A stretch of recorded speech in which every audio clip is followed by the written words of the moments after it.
Hello, good evening, and welcome to the stream. And if you're watching on YouTube, hi all, and welcome to the video. Or indeed, welcome to the stream, because we're also streaming there. Yes, we are. It's got a couple of social medias to pick up. There you go.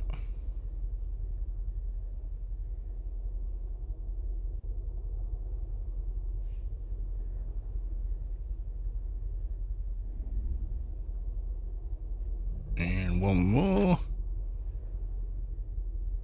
Oh, actually, no, two more. Two more.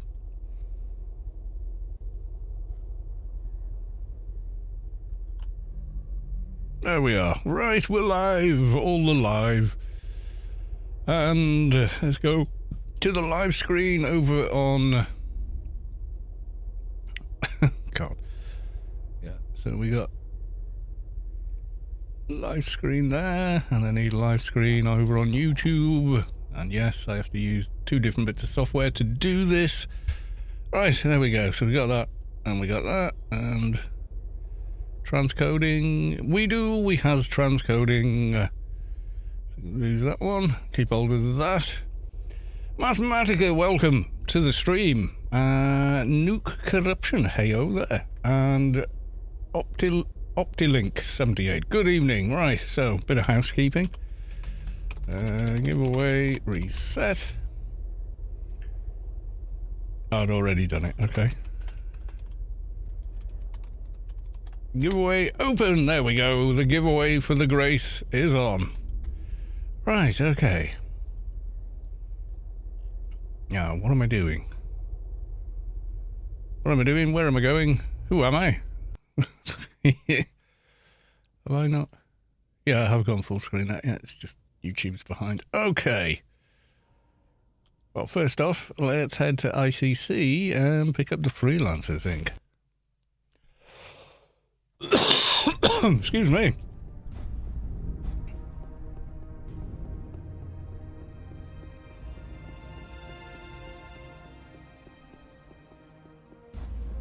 Mathematica with a loot, please, and Optilink also with a loot, please. Good luck. Now, to be clear for anyone that doesn't yet know, it's for an in-game Grace, not a Grace code. So you do need a paid active account with GMI access in order to claim the prize. Or a sponsor with a lot of time on their hands.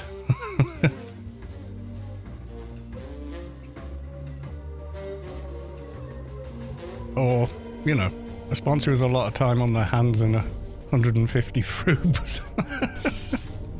I'm not even joking.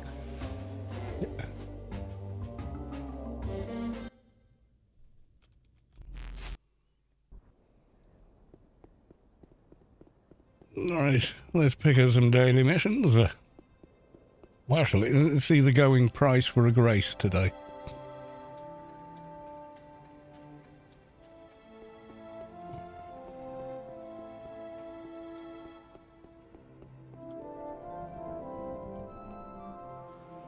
Let's take a look-see.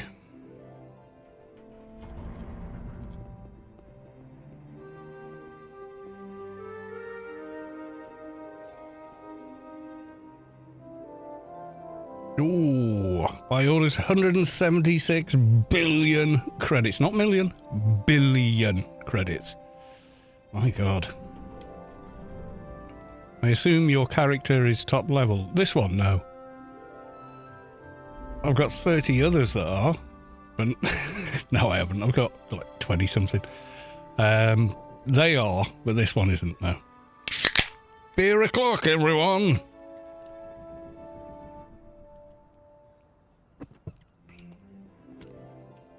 Right, okay, so now we know.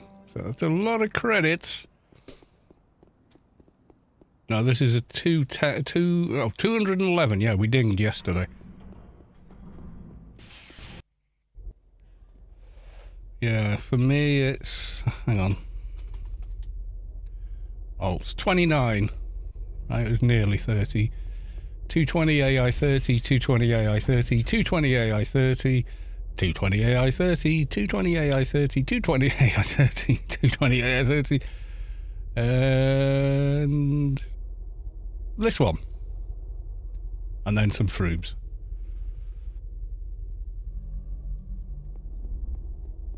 Yeah, it's so easy to level now, though. With daily missions and stuff, it's so much quicker. So much quicker. In one stream, we went from level 1 starter area to like level 40 something. Because we got a freelancer's reset, which meant we could reset all the daily missions we'd just done and redo the higher level ones. So yeah, it was nuts.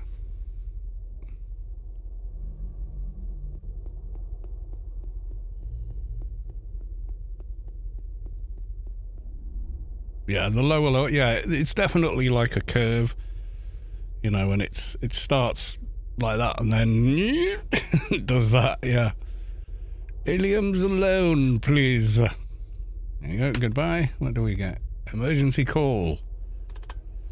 Oh, I'm going to strat, okay. Alright, it's got a couple of other buffs.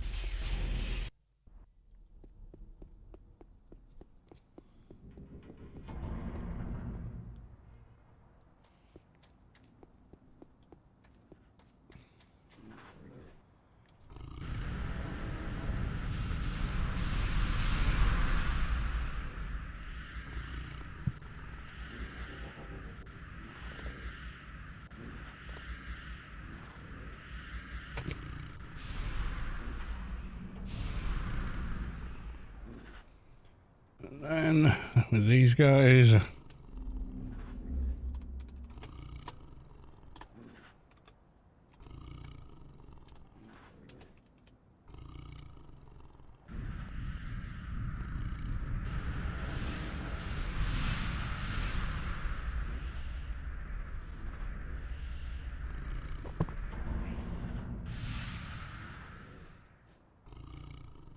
damn, those buffs are OP. It was always getting buffs from other players. That's kind of how the game's designed, to be honest.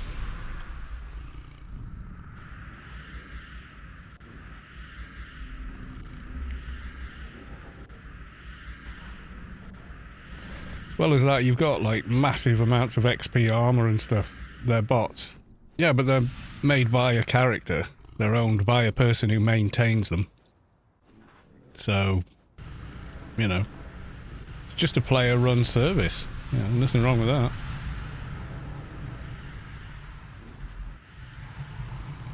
Oh, did it not give me...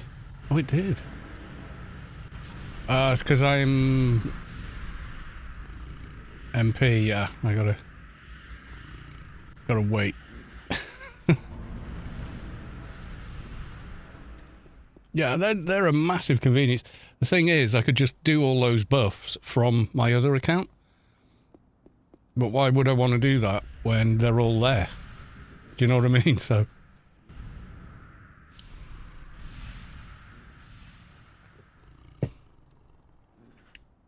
Your detre. FC were too lazy to make a term. Well, I don't know if I agree. Maybe when in 2001, when, you know, there was 20, 30,000 people playing, they figured it's an MMO, people will interact, so if they need a buff, they'll find someone to give it them. And it kind of did work like that, to be fair. It did work like that, as in, you know, people would do that. So... I think some of it is that as well.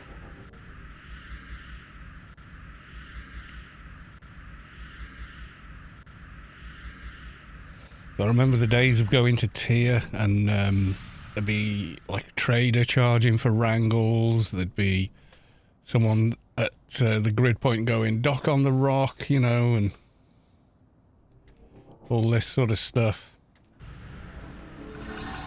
Bjlang. What was that one? The Great Unknown HC. Are you playing Iron Man Season 8? I am not, I'm afraid. I just don't have I don't have enough free time to make it work. That's the problem. It's logistics. So one of the things with Iron Man is if you need to do something that requires a team, you have to team with the other people doing the Iron Man. Which is fine, that's fine. But my time zone plus the hours I have to actually play would mean I would never get anything done. So, you know what I mean? It's bonkers.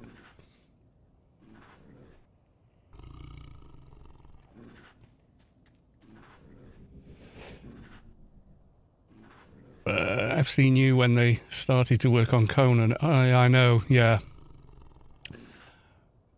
You're right there, but also what we've noticed over the years with Funcom is they drop everything for the next thing. It just seems to be the way they operate. So it's kind of like, you know, whatever the current game is, that's their focus. And the other games kind of fall by the wayside. They've always seemed to operate like that, and I don't quite know why.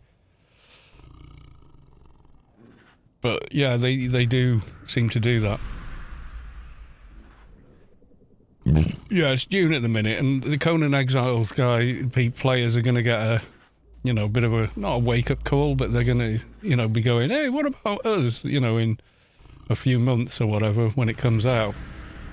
Whereas people playing Anarchy Online are going to be like doing that meme, leaning over going, first time? I'm afraid to say, I think that's what's coming, that's the kind of next thing.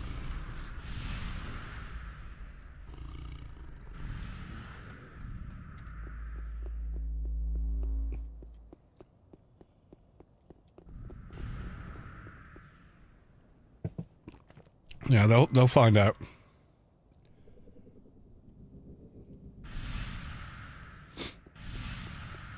Yeah, June's looking to be quite interesting. I will definitely give it a go.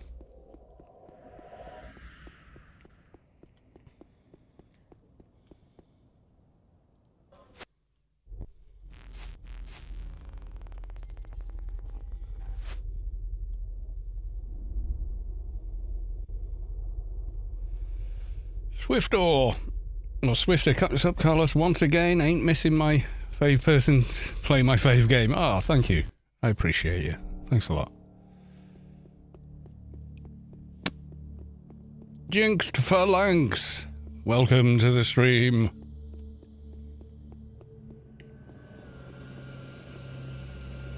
Yeah, they got Funcom got like a massive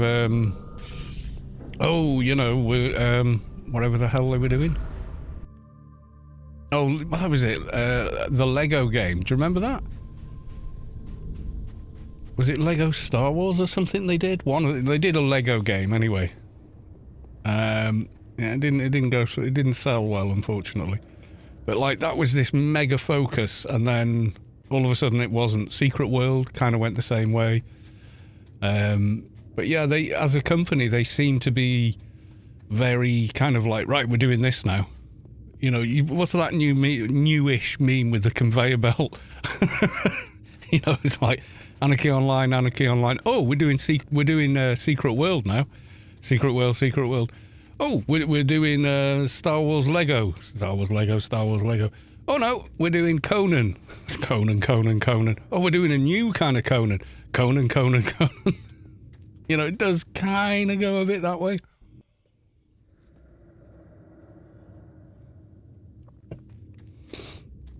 I've no idea how the top end of the company operates. I really don't. And I'm not criticising them, but they do seem to operate like that. You got to remember, as development teams go, they're much smaller than EAs of this world and, all that kind of stuff. Very much smaller.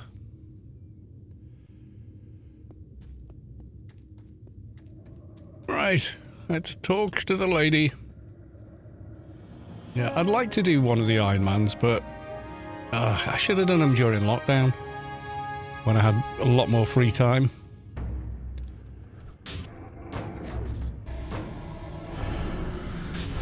but I never did. Oh, 2 medics, are you kidding me?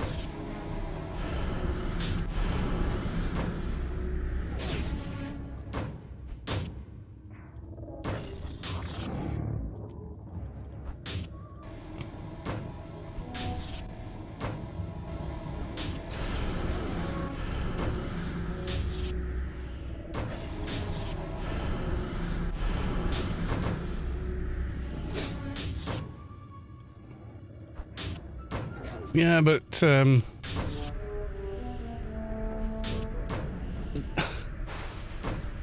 that's not how Tencent operate. They buy shares in the company and just they're like a shareholder group that just want dividends from the company. They have no creative control over what the company does. They just want to see profits. That's it.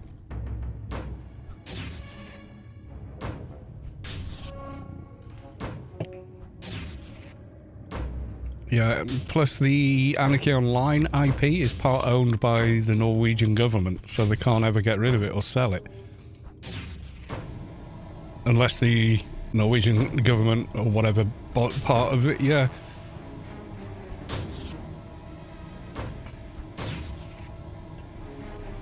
So no, well no, because when you buy that many shares, it is an investment.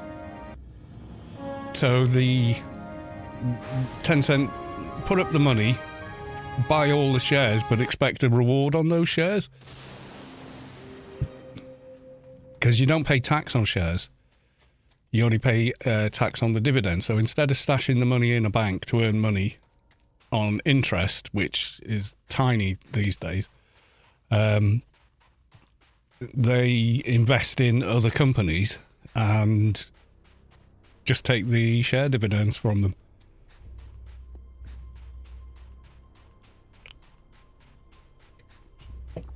Like a sleeping partner. So they don't exert any sort of control other than we want to see profit. You know, we want a nice quarterly paycheck. You know.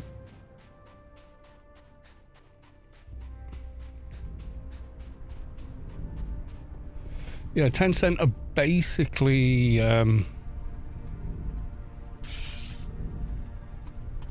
kind of got into the weeds with this. Yeah, if you Google and look at them, I mean, it's wiki, so not entirely Chinese multinational technology conglomerate holdings company. This is the important part, holding company. Company whose primary business is holding, controlling interest in the securities of other companies, i.e. shares. Company does not produce goods or services itself. Its purpose is to own stock on other companies to form a corporate group, yeah? So they're an investment company. And they've been around a long time. But yeah, they buy into, you know, all kinds of stuff. So instant messengers, e-commerce, WeChat, consulting group. You go through it. Founding and growth. South African media company Napster's purchased, you know, this share, Tencent. You can read through it. I mean, it's Wikipedia, so there will be some inaccuracies. So yeah, they buy into dozens of different companies, hundreds of different companies, and simply enjoy the dividends off the shares. That's how they operate. They don't go, make this game. Nope. That's way too much effort. You know what I mean? They're not going to do that. No, they just go, show us the money. That's it. End all be all, you know.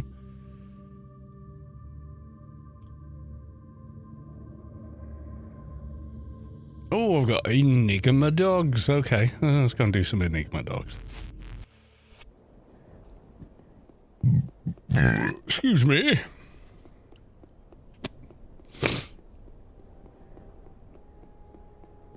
Well, yes, they do. Okay, so here's your company, and you can sell the shares in the company, which becomes a massive investment, like a huge cash pool to build and draw on.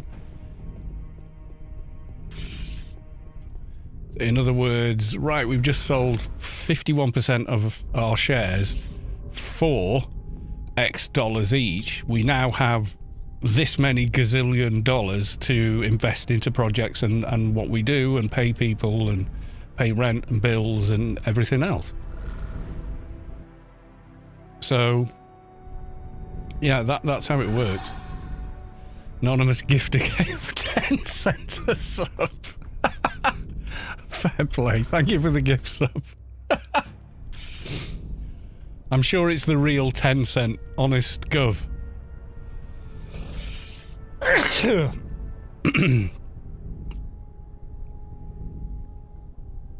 Yeah, well, brilliant. Brilliant. Exactly. Yeah, well, no. Driving up stocks and shares is a whole subject for a serious conversation about financial guidance, which I'm not qualified to give you because I'm not a financier, but I understand the basics. So, right, you set up a company, and it's like I might need to go blow my nose in a minute. Oh, I think that got it. Right, so you set up a company. It's a mom and pop shop, doing roofs. Okay, so you're doing roofs. You build up and up and up, and you could expand, but you don't have enough money to do it. So in order to do it, you need tons more money than you've already got. You see, you ever watch Shark Tank? You ever watch that show? Where these startup companies come in front of like some bigwig kind of investors and high profile people and say, you know, we're looking for X number of dollars for a Dragon's Den. Is it Shark Tank in the States? I think every country's got its own version of it. And they come up and they say, we want to give a 20% share in the company for $8 million, and you get a 3% cut of the profits.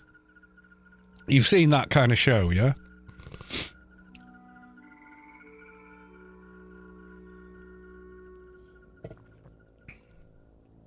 So what they're selling there is shares in the possibility of future profit. So it's dangerous, it's risk, it's a speculative market.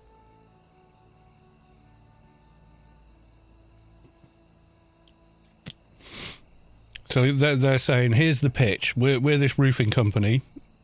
We can't afford to pay enough people and buy enough vehicles and materials to cover the amount of work we've got coming in. So we want, a $250,000 investment or £250,000 investment so we can buy new vehicles, hire people, and cover bigger and bigger areas and overtake the market. And then, people that know more about finance and the field that the particular company operates in say, okay, yeah, I can see a profit in that. So we will give you that money. So it's literally creating money for your company.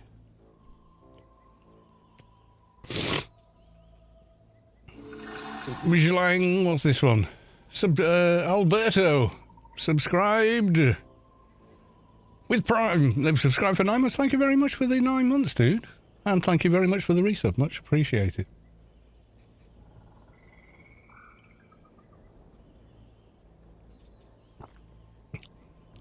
They've been invested. Dying games. Yeah, well, Funcom isn't a dying company. It has successful revenue streams. Otherwise, Tencent wouldn't have invested in it.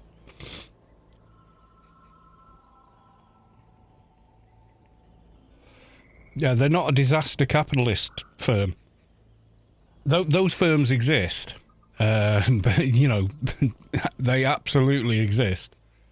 Where, they buy into a company to wreck it and sell off all its component parts, put everyone out of a job and still make a profit.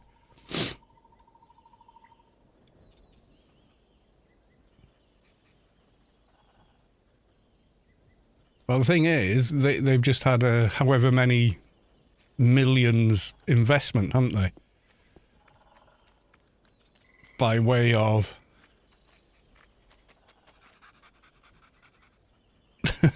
by way of Tencent. Tencent's just given them a stack of money for a share of the company, quite a big share, but gave them a massive chunk of money to go and try and make more money. So if Dune fails, yeah, things ain't looking good because they're not going to see a return on that cost and investment.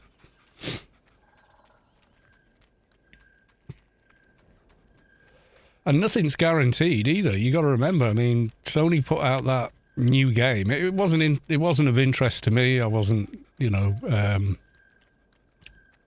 wasn't on my kind of radar, but I was aware of it. I saw a lot of talking about, oh, it's woke, it's not woke. It's like, I don't really give a crap. It's a, run round shooting each other game. Which is fine. If that's your jam, that's your jam. Go play, have fun. I don't care. It's just not on my radar. Give me a good RPG, or whatever. Everyone likes their own thing, and that's fine. Yeah, Concord, that was it. Which was kind of probably not the best name to use because they got rid of Concord, didn't they? I loved that plane. I wish I could have had a flight on one. But yeah. So what did that... I mean, Sony put, over 100 million into that. Over 8 years, and they've already kind of took it off the shelf saying, that's it, it's done. Which is just like, it just seems bonkers to me for all the money.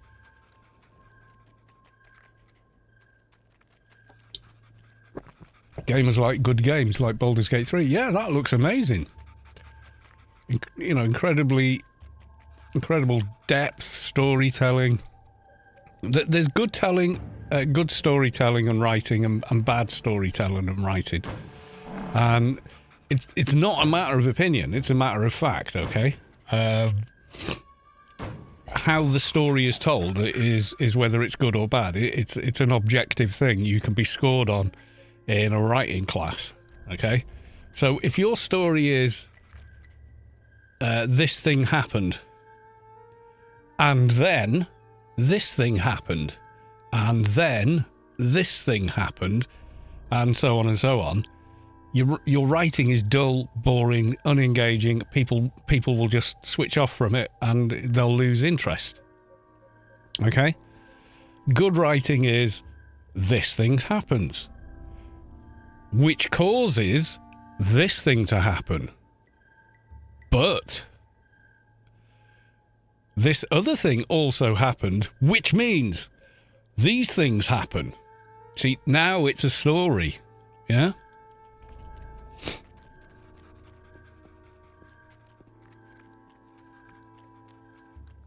And then is, yeah, it's not good.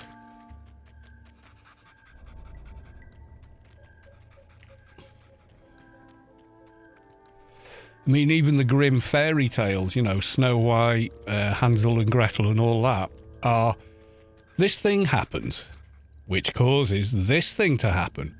But such and such a thing happened at the same time, which means then this happened. Yeah, even going back as far as that, that's, why certain stories persist, because they're actually interesting.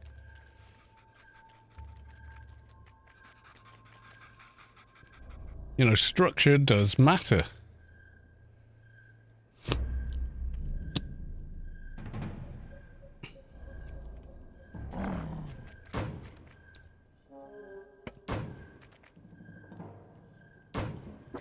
And of course, with the gameplay itself has to be engaging and interesting. So it's got to be good on a lot of different levels. And when you're designing a game that's an RPG like Baldur's Gate 3, you're operating on so many possible strands of what a player could choose to do with different characters and different parts of the story. It's incredibly complex to sort it all out. I couldn't. I'm not capable of doing it. I don't think I could. I could do one subplot maybe, and it would take me forever, and it probably wouldn't be that great once I'd done it. But the teams that come up with these huge interweaving stories. Ah, well, you did this thing with this NPC for this quest, which means not and then, you see the difference, which means because this, therefore that.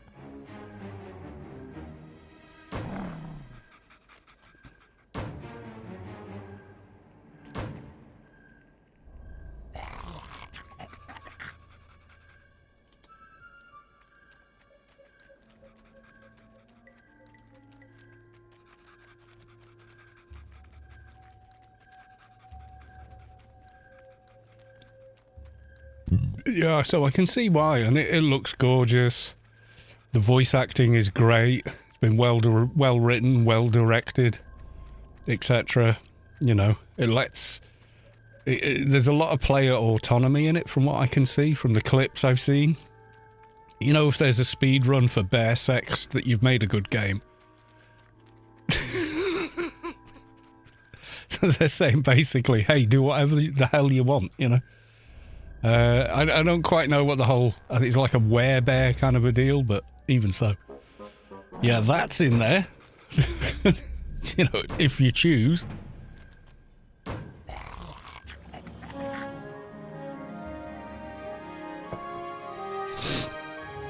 Right, we're done here. So, it is time to meep.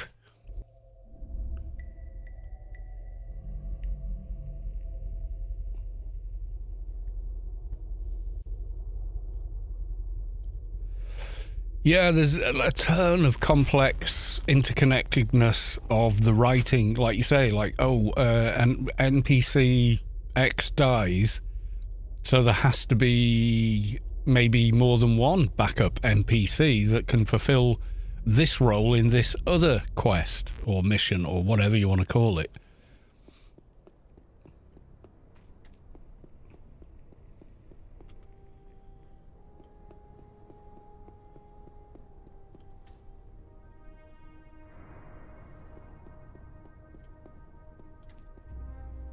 No, there's nothing wrong with inclusion. Inclusion is a good thing. But it needs to be part of a greater whole.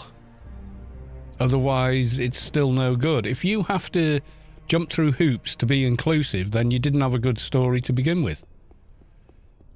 Do you know what I mean? Inclusion should just be a byproduct of good writing. It shouldn't... You know, do you know what I mean? Inclusion is good. I'm all for it, okay? Society is mixed and people are different and everyone you meet is different, and I've been around a long enough time to know that there's a lot of different people out there, okay? And that's good because it stops things being boring, at least.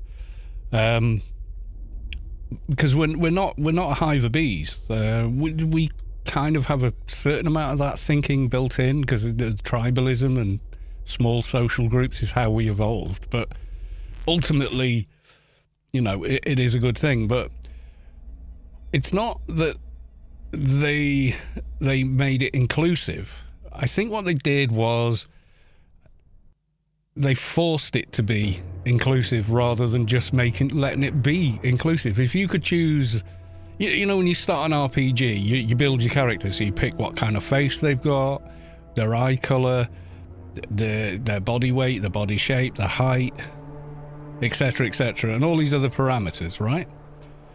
And then just go do what you want. You know, hey, look at Cyberpunk. You could be just about anything in Cyberpunk. You know what I mean? When you go through the character creation in Cyberpunk and see what I mean. And they just went, yeah, that's there if you want it. Off you go. You know what I mean? They just, yeah, that's whatever. It's not the character of the person's soul. That's just who they are as a person. And you can play as that person and make choices as that person. That's an action RPG game.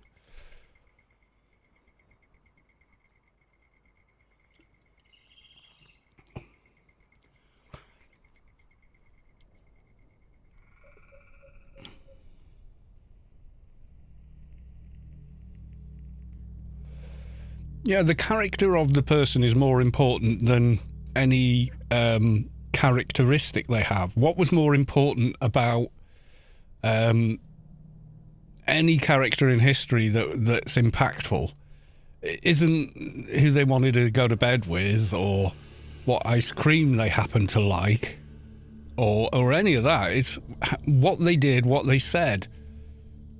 That's what defined them as a human being.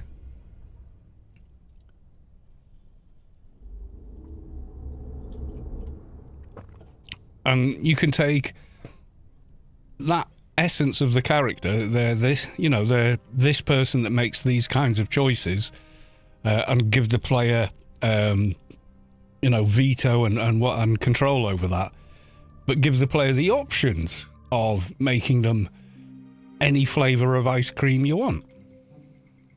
Then it's inclusive. But you can't say, if you want to play this character with these stats, you have to conform to this. That's the opposite of inclusion. That's saying, you can be this, but only if you look this way and act this way. You can only have that if you're this. Well, that's not inclusive, is it? That's kind of the opposite.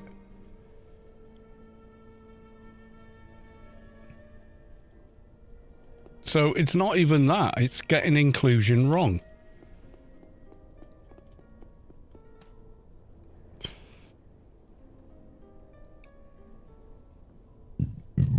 Yeah, well, it is normal. That's the thing. It is normal. But when you make it, it's not... see, forcing it sounds like, the kind of, go woke, go broke kind of a thing. Yeah, it's complicated. But look, if you make the most important thing about someone, their gender, their sex, or their gender, or whatever, or their ethnicity, you lessen who they are as a human being. Because surely the character... What did Martin Luther King say? When you're judged for the character of you're judged on your character and nothing else. That's true inclusion, yeah? You're judged on what you do and what you say. Everything else is... what you choose, that's fine. Do it. Whatever. Who gives a shit? I don't like Rocky Road ice cream. Do I give a fuck if you do? No. It makes no difference to me, does it? So it's a tricky thing to get right. And I think if you just left people, to do whatever. Yeah, I mind my own goddamn business what other people do. If they're not, unless they're like hurting someone else, or innocent, or children, or something. Yeah, there's a line, okay. But other than that, I don't care.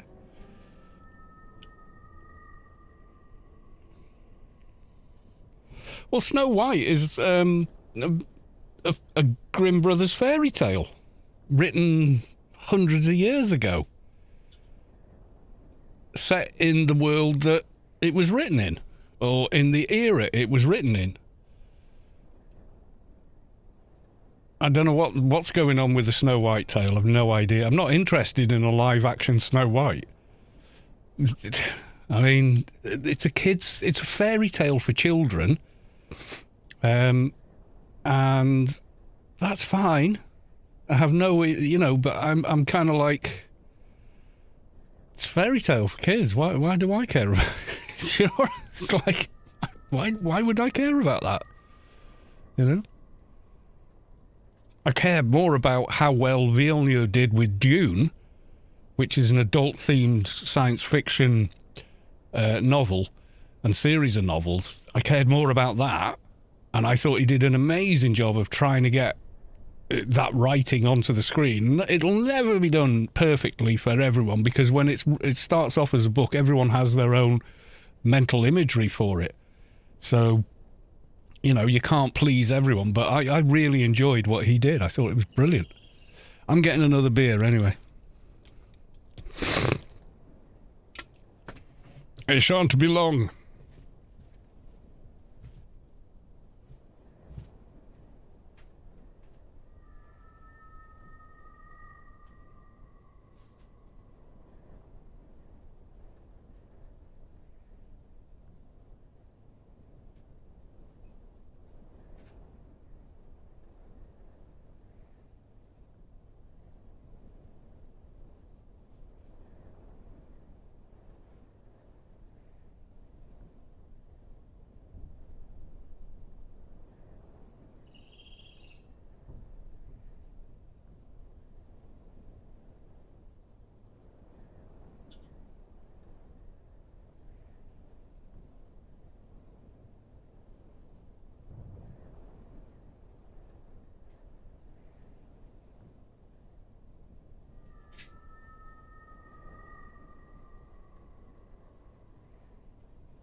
Snow White and the 7-Up. Well, you know, if someone wants to have a crack at retreading an old story, then, you know, go for it. But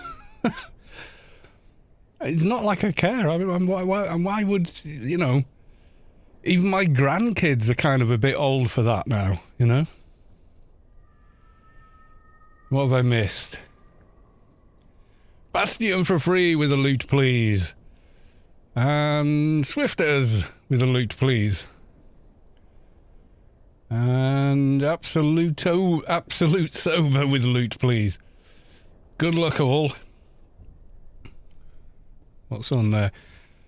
S8? Ayo, my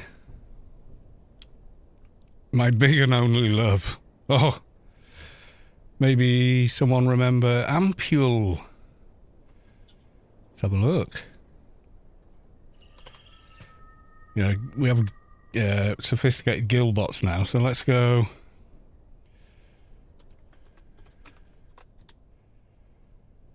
Ampule is 220, AI 30, Omni Doctor from Core Squad Commander. Which means you're still in that guild. This you, bro? I think I do actually remember that name.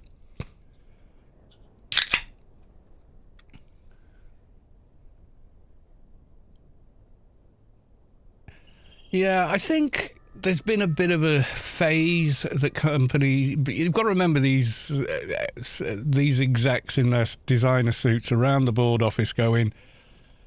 You got to remember, you know, they don't give a crap about anybody or anything other than lining their own pockets and making money. That's all they care about, right? That's all truly they have any emotional connection to. But they send out these research bodies and go, what's new? Is it flares? Is it sideburns again? Is it are we hippies coming back, or are we on drainpipe jeans now? And so on and so forth. And then they come back and go, well, this is trending well. We're getting more awareness in society for, you know, trans LGBTQ plus is a thing. And then Pride Week, they all change their banners, you know, for the entire month. And then at the end of the month, the sticker comes off and it's back to business. You know, so there is a bit of lip service, I'm going to call it. I'm not going to use any other catchphrase, but it's lip service to it.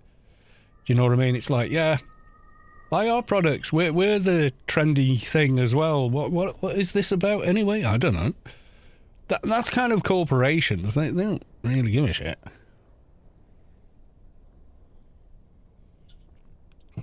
And you got to remember, news reporting companies are also corporations.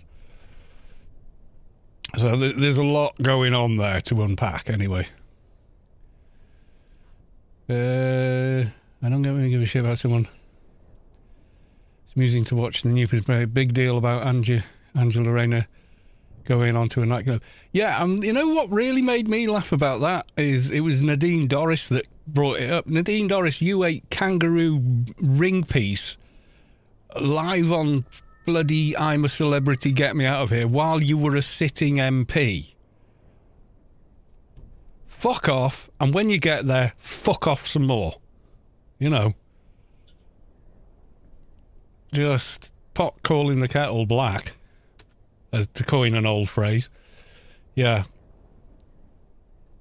Well, you got to remember they got conservative peers own the BBC and control it at the moment. That's not going to last, though.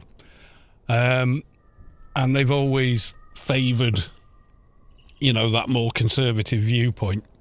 And yes, they do have that level of control over what's published and what's not.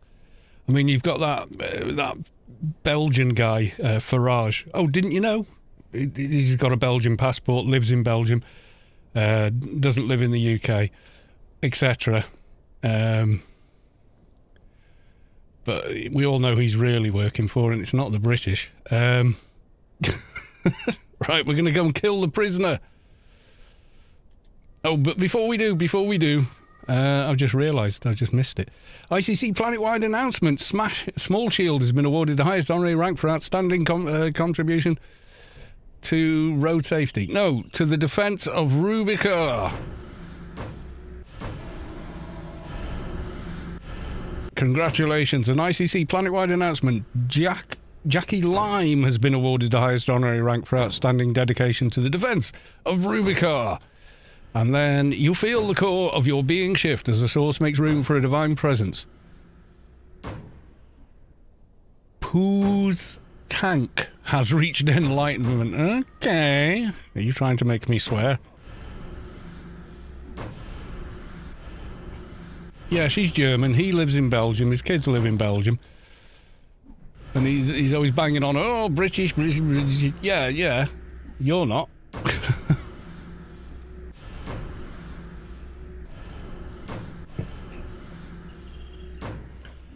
Yeah, the whole Brexit thing was a complete flannel thing. There was an Article 21 was coming in, which meant you can't hide your money abroad anymore in your Cayman Isle accounts.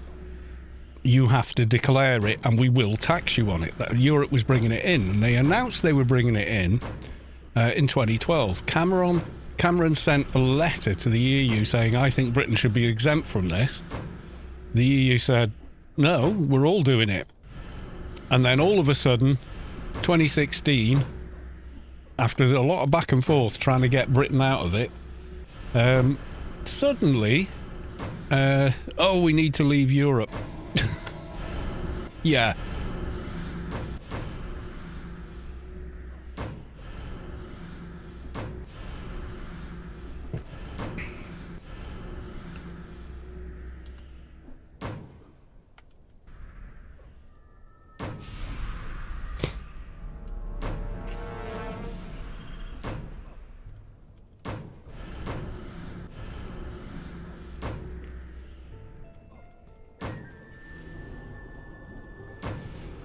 And they banged the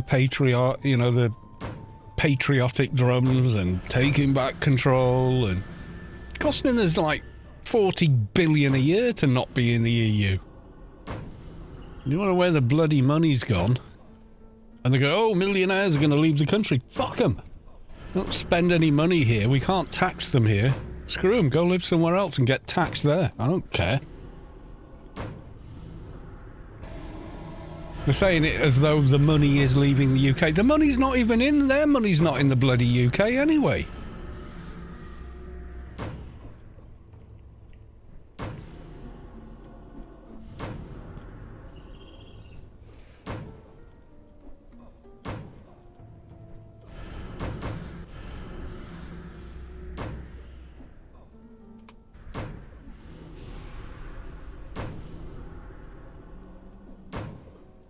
Oh, the amount of Russian investment into shell companies in London is scary.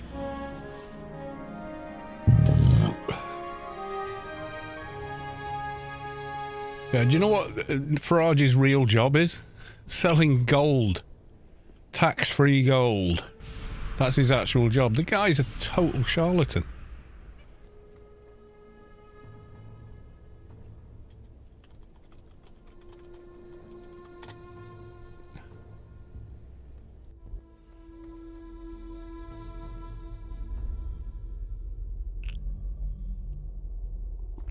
He was born into money and he's done nothing but make more money since. He's not stupid by any stretch of the imagination, but he sure as shit doesn't believe what he says.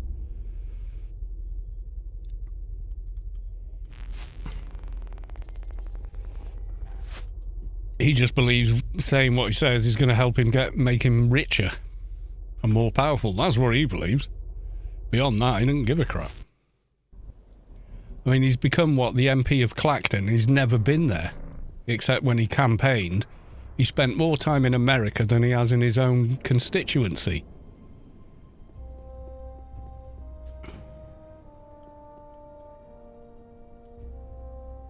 Oh, the Coots Bank thing. Yeah. Do you know how much money you've got to have coming in to get that, to have one of those accounts? Man of the people, my backside. Silver spoon in his mouth. And he's always been a nasty bit of work, even when he was a kid in school. By all accounts.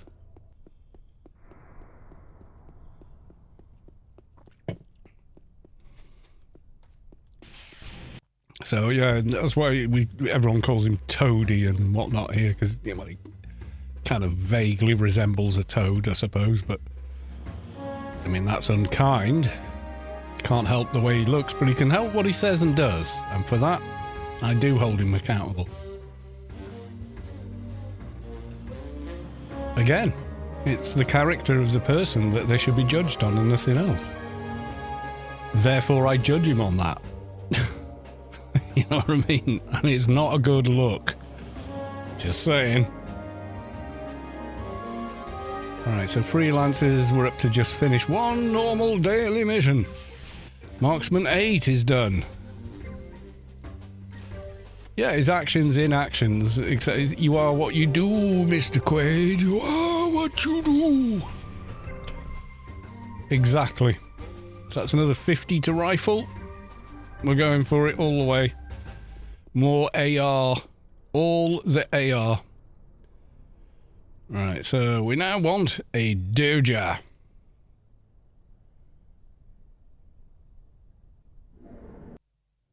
Not speak Russian on straight yet. I visited a few weeks ago. Brewdog at City of London. All right.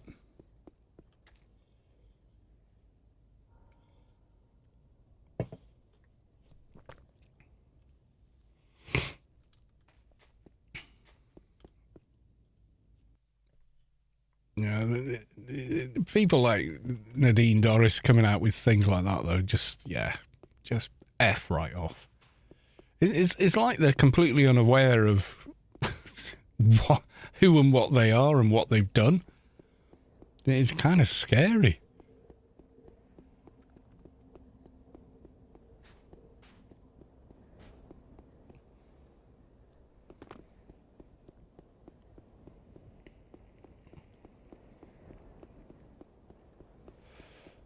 Yeah, narcissism is like that. Yeah, they don't actually see themselves, do they? Narcissus was the same. That's where it comes from, isn't it? It's the Narcissus. He was so in love with his own reflection, died of starvation staring at it in a pond or something. It's one of the classics. You know, when they say, oh, he did a first in the classics. It's all that old stuff. Speaking of the classics, there's a new Netflix show that's come out. It's pretty good, actually. Called Chaos, as in Kaos. The old, is it Greek spelling? And it's based on Zeus, Hena, Poseidon, etc., etc. The underworld and Hades and the whole thing, but set in sort of today, so to speak. Set in the 21st century.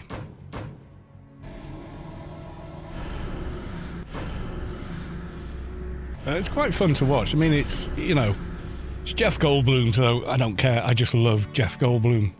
He kind of almost always plays the same character, but I don't care. He's good in it anyway. Oh my god, first kill Doja. What?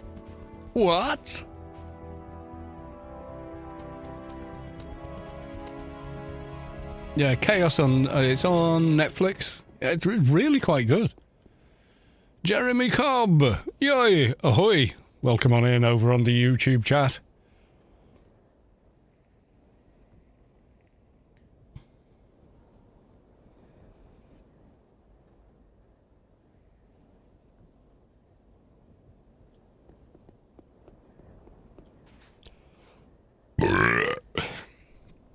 We've got to wait the whole minute on that to go hand this in.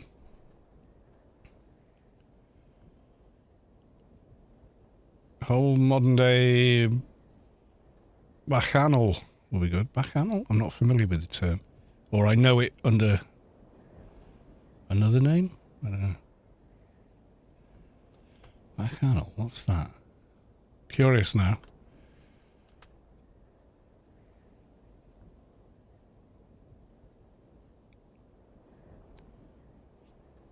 Wild and drunk celebration? I think we have those.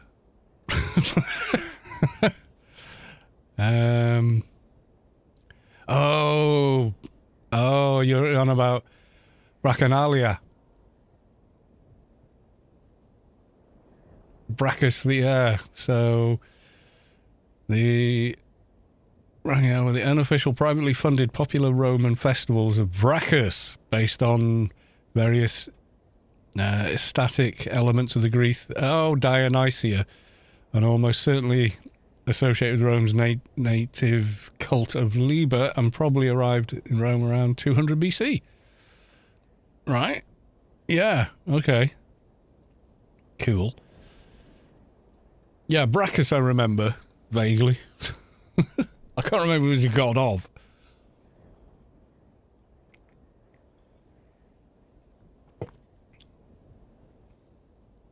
I mean, I skirted with that sort of history at some point or another, but... Yeah. What is it? God of parties. I know Pratchett parodied it with the God of hangovers. And that is some form of Brachus as the guy doing all the drinking and partying, which meant there was it's in one of his books called Small Gods. I don't know if you've read it. It's brilliant.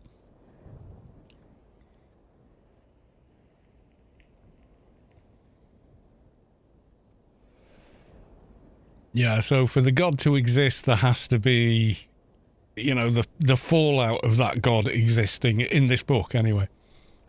It's because belief in something has collapsed, so all that belief in the Discworld universe is seeping into all sorts of things, like the monster that eats one of your socks in the washing machine, the hair loss fairy with his miniature lawnmower shaving your head when you're asleep, and all kinds of like obscure and funny references,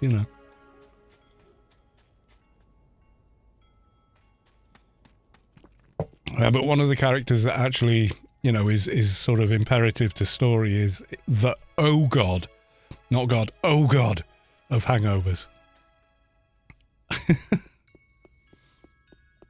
And he can see what the Brachus version, the other end of the scale, is doing. And he's like, oh, I hate you. Because you can see him drinking that cocktail of 20 different liqueurs and Red Bull.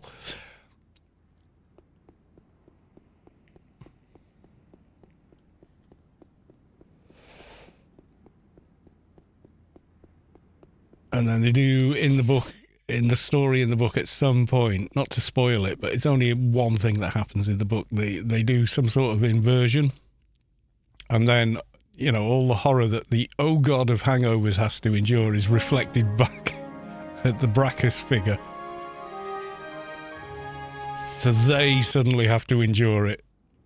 You know what I mean? You kind of like, at this point, you kind of go, yeah, he had that coming.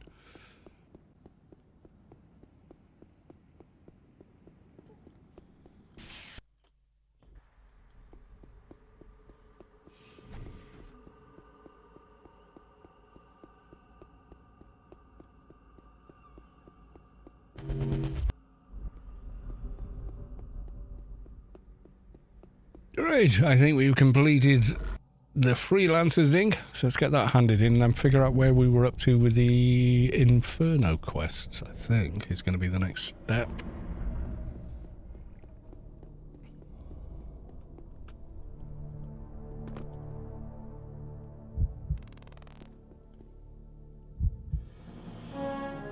Yay! And yet I finally got it. Yes. I got the damage-free look. I got the other beacon. It's taken till, what are we now? Almost 2:12 before I've gotten it. Right, so what have I got on those quests? Oh, and I've got a Freelancers Inc. token as well, which means I could reset and do more dailies.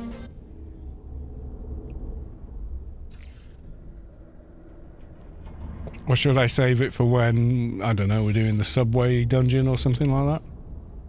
To get rid of lockouts and stuff on raids?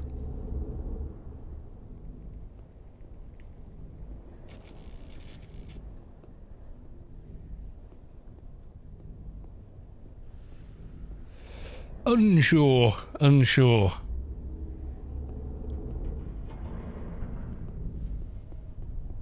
What are we doing now then? So, on those quests, anyway.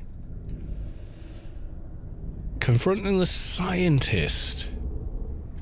Okay. Oh, so I thought I still had to do Blood of the Innocent.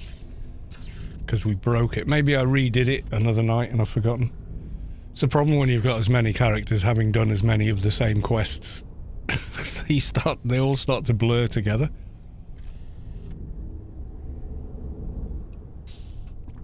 I mean, it ain't like, you know, I've got a chart ticking off everything they've done. So confronting the scientists, but I feel like we might have skipped a beat on another quest and it's simply timed out. I'm not sure. I think maybe we have.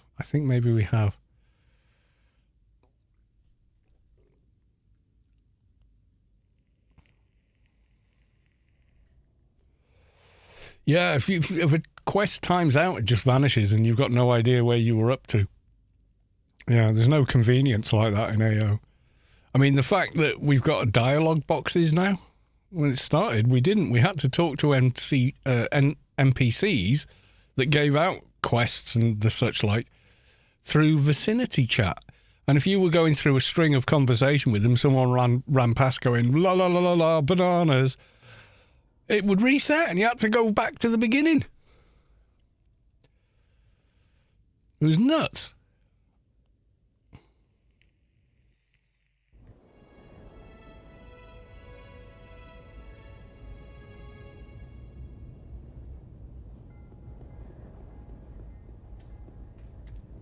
Yeah, I miss having the map, so we're going to get a map. Yeah, elites would also talk. Yeah, they would, yeah.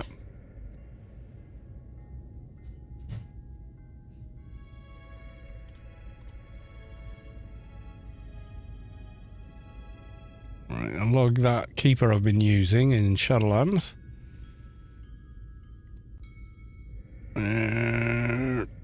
There we go.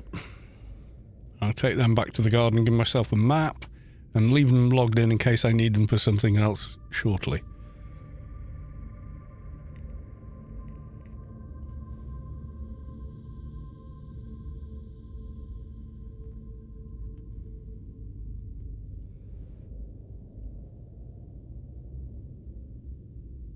I think I got something I've already got.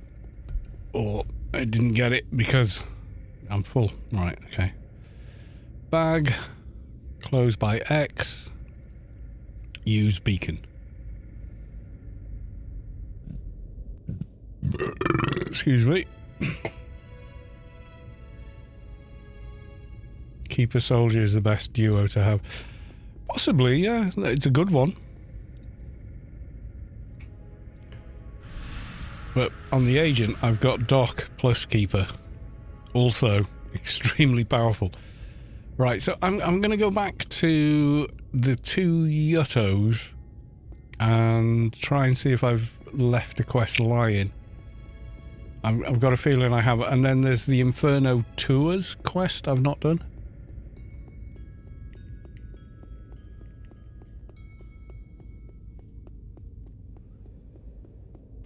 Although the plausibility ring would be nice. So I probably will do that, but...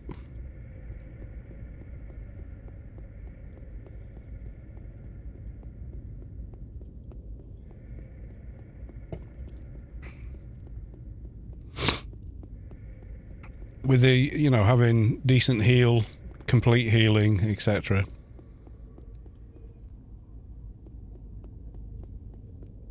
Quite handy dandy.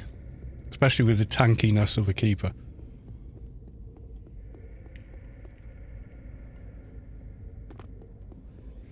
And that keeper is kind of a tank build keeper, quite deliberately. Got him even off-tanked Sector 42 bosses on him when the Enforcer crashed.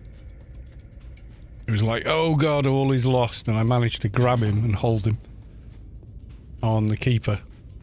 But only because it's a defensive keeper with the perk line that actually has taunts in it. That, and it hits like pretty hard anyway. And I understood the mechanic of like moving him individually away from where the Seekers are spawning.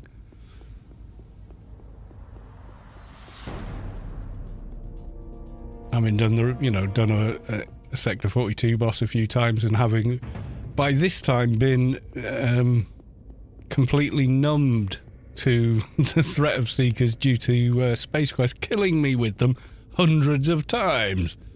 So I just treated them with contempt, but, you know, still stayed out of their way.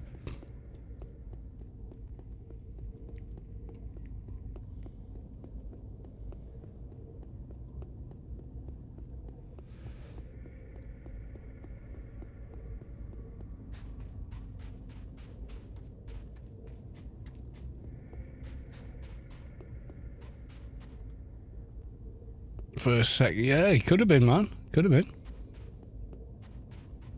I don't think I was. Not the first, definitely. I remember being one of the first people in Inferno, one of the first people in Pandemonium. I remember getting into Pandemonium. No,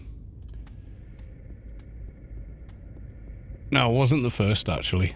No, it was Kinkster, Sandra 50 and someone else.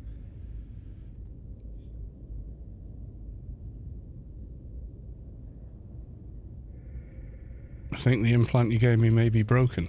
Oh, well, not the dialogue I was expecting, but okay.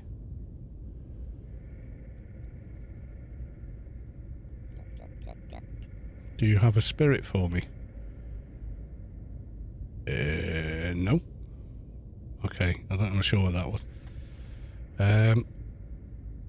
You've got nothing to say to me, so I think I've obviously completed one of them, but I seem to remember a quest where you heat spirits. Kind of not there, but zoom out slightly.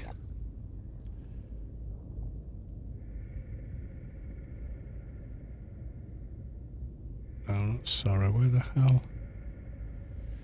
Further over to the south, anyway. Like down here somewhere? Yeah, here, in Contemplating Spirits. What were they for then? Because I'm remembering bits of quests here, I'm not...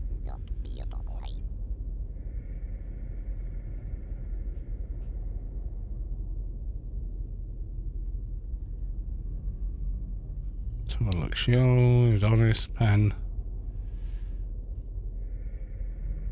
Spirits quests. Have we done all of it? Done that, done that, done that. The Gopher. Done this one. Yeah, here, joining the hunt. Who gives me that? Ah, because I haven't done this bit yet. Yeah, okay. Yeah, I know where we're up to.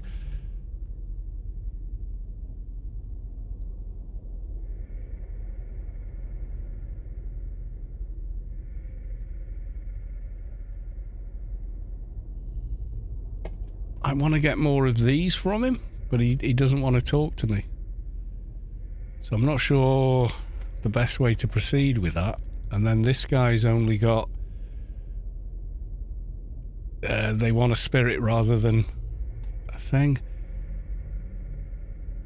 Oh, I'm not sure now.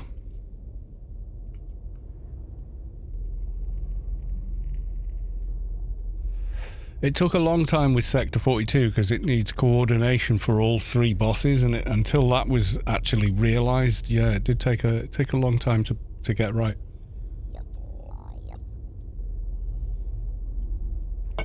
I'm wondering if this is broken then, because I spilled the blood and killed the guy, but I don't have the mission for that anymore.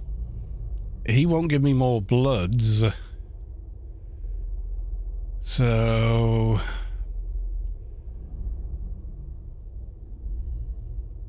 that's when it goes on to joining the hunt, Ashen Vipers, Messenger. Yeah, there's all this. Oh no, confronting the scientist. I don't remember doing this. Talking to Eddie, but I've got confronting the scientist. Okay. I must have done it. I don't remember doing it on this character, though. I don't remember talking with Eddie and all that. I must have done it. Wow, that's scary. Not even knowing if you've done something or not. Okay, so we got confronting the scientist. Okay, I think we can do.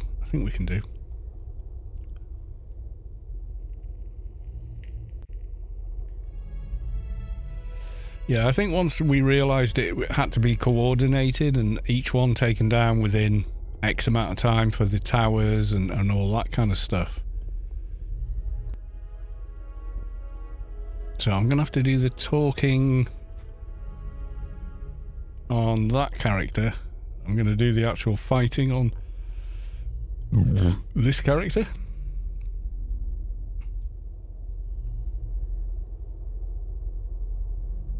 Okay.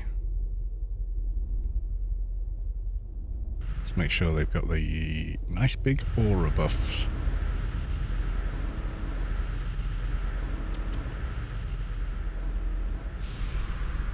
Yeah, I think the first attempts we went in with the typical raid force you would take in to do one of the older sectors, but Sector 42 was like,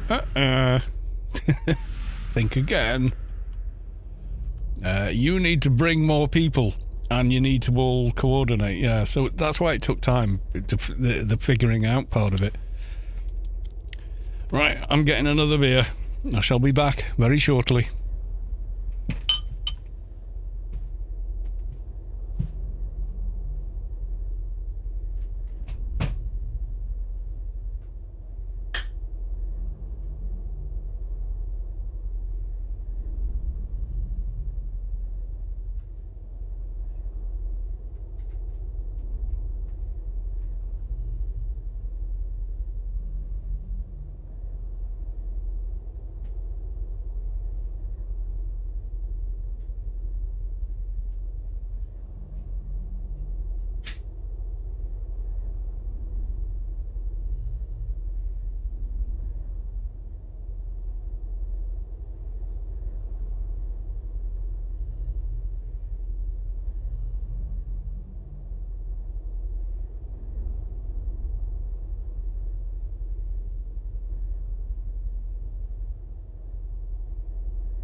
Right, I's back, and of course, obligatory, because of course.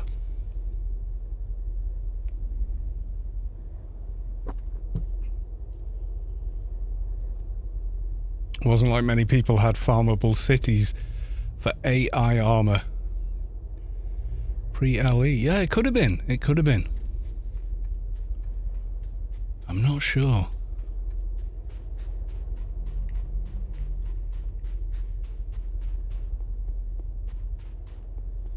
Oops. Forgot to put Tanky Spanky on follow.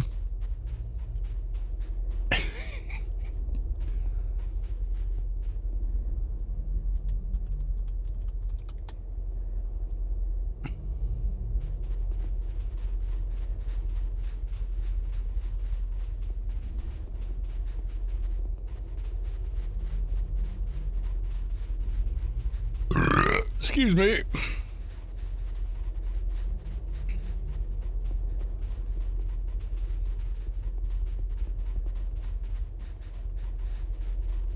Yeah, when did we do it? Did we do it last night? Maybe? I don't know.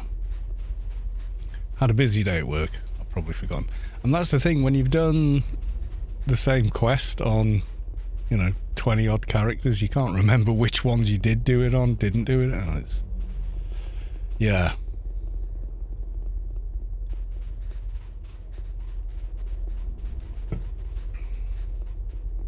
Right, we need to get through the trash over here.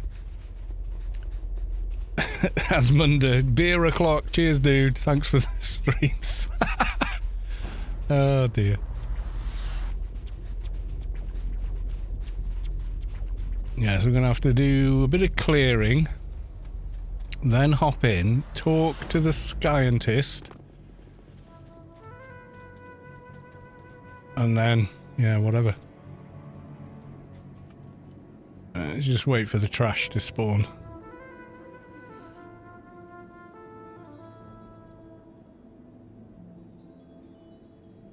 No, what? No, where's it gone? Oh, it was on the other character. There you go.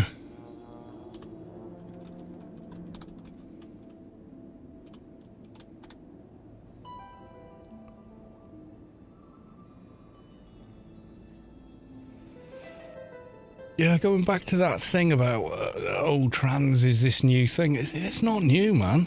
It's not new at all. I mean, there's a TV show in the UK, and it's one of the most popular shows. It's called...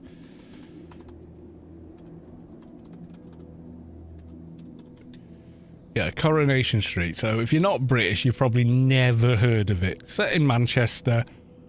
Been going since TV was in black and white in, what, the 60s? When did it start? God knows. Yeah, so it began in 1960, okay?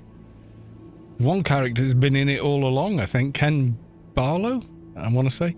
So anyway, is this soap, based around a small community in part of Manchester, and there's no way you can explain that many years of what's happened in the show. But they had, I think it was years ago as well. Yeah, Hayley, actually played by a biological woman, back in 1998, it says there. But yeah, so she's introduced as a female character.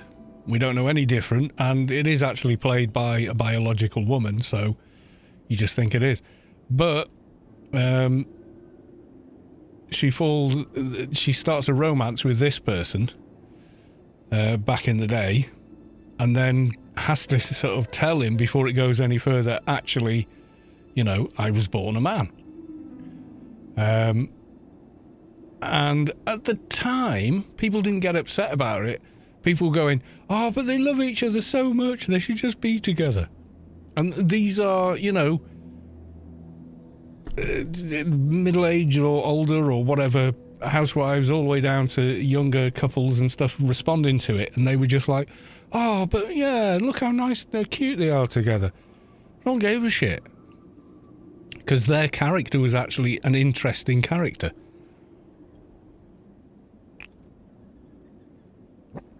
Outside of, their story.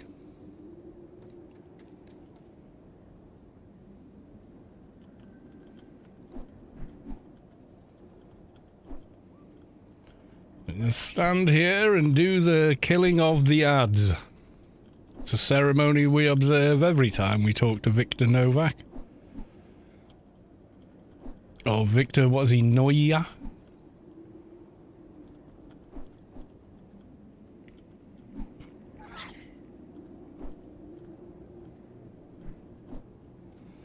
But we do have to do the talking bit, I think, otherwise the quest doesn't stick.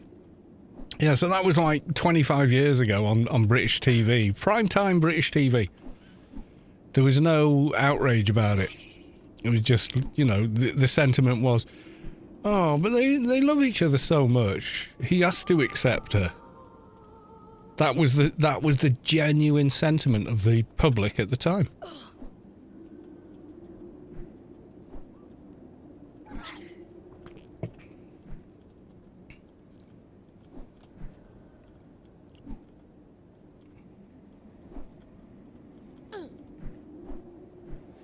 And they both just ran a cafe, a local cafe together, you know, ham sandwiches, beans on toast, cups of tea. That's all. They were just normal people living a normal life, you know, and it comes up that was part of that life. I didn't really watch the show kind of like a lot of people do watch their soaps, you know. But I seem to remember they end up together anyway. I think they got married in it. I'm not sure.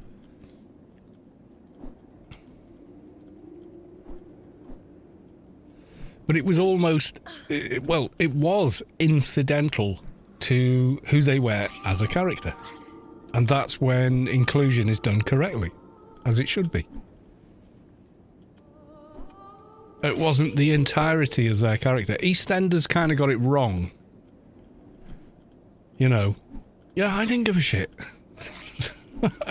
I didn't care, because I'm not into that show. But, you know, my mother, rest in peace, she was.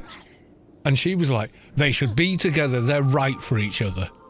Because of the way the characters were written and how the actors that were playing those characters played them together. The chemistry was there and people were like, no, you two are definitely a thing. Just be kind to each other, that's all it'll ever take. You know, and that was it.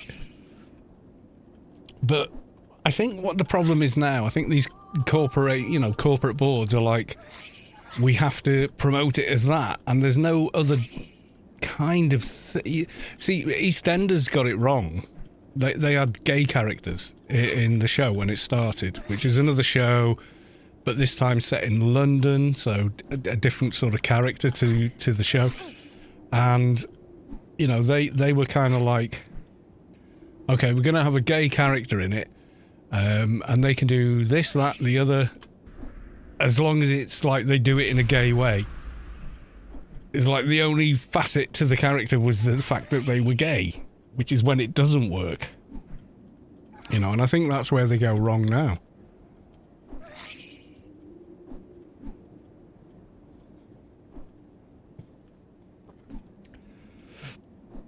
If it was modern TV pushing down this step, no. You'd have to watch the show from that era to know who the other person's character was. He couldn't hurt a fly. He really wouldn't. He was the nicest, kindest person. You know, really wouldn't hurt a fly kind of a character. No anger in him at all. Almost a bit of a wimp. You know what I mean? Would rather just take a verbal abuse and just nod quietly and wait for it to stop, rather than speak up for themselves. That's the character he was. And she was very similar, you know, and just like very sort of demure and very, I don't want to make a fuss, you know? But yeah, it would have been very dark, but yeah, I mean, they could have done a sensational thing where, oh, you know, the kindly exterior belays a dark, menacing. Yeah, he's not fucking Batman. Come on. You know, kind of a thing. It just wouldn't have worked if they'd have done that. People wouldn't have believed it. They'd have gone, he'd never do that. You know, because they feel like they know who that character is in a soap, don't they?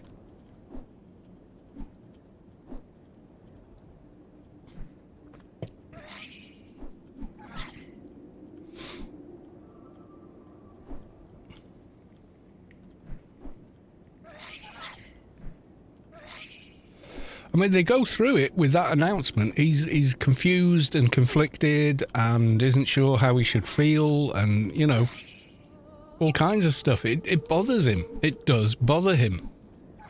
But they didn't make it the end-all be-all about that relationship of those characters. Oh, Doc buffers run out. Renew.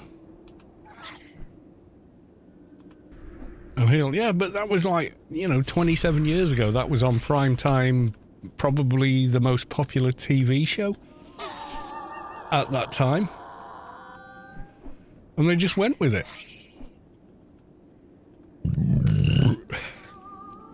Haley and whatever his name was, I've forgotten now.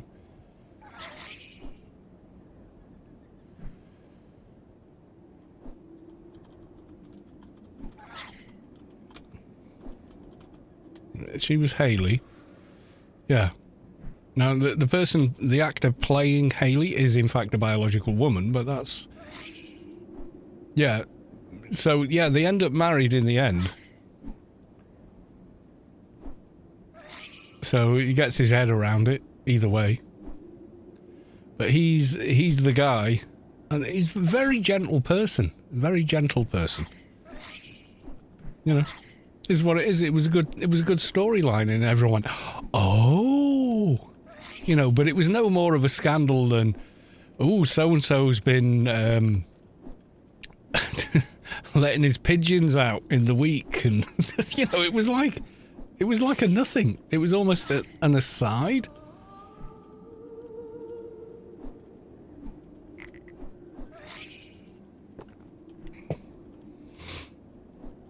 But the main thing was that one fact about their, who they were as a person wasn't the entirety of who they were as a person. It was just another part of it. I've got blue eyes, I've got black hair, I've got a white beard.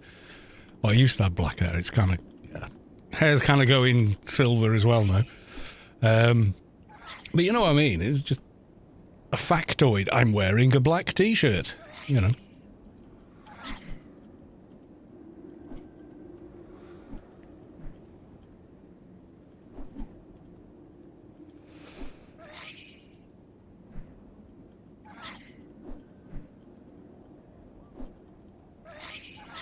See, this is the bit that the agent would struggle like hell with, is managing all these, whereas this character can just toe-to-toe with all of them. Ungfreak with a loot, please. Good luck. Yeah, so it's definitely not a new thing. Do you know what I mean?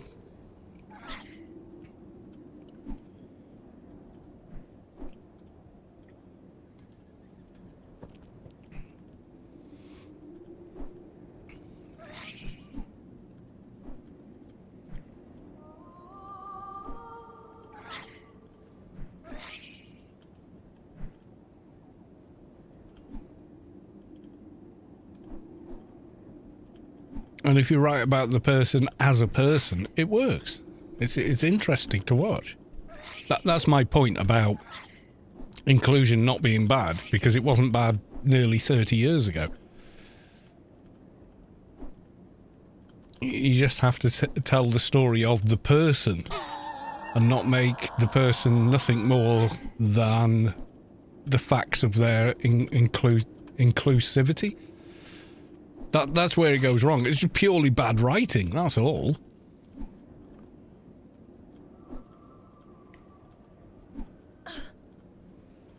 A person is more than which ice cream they like,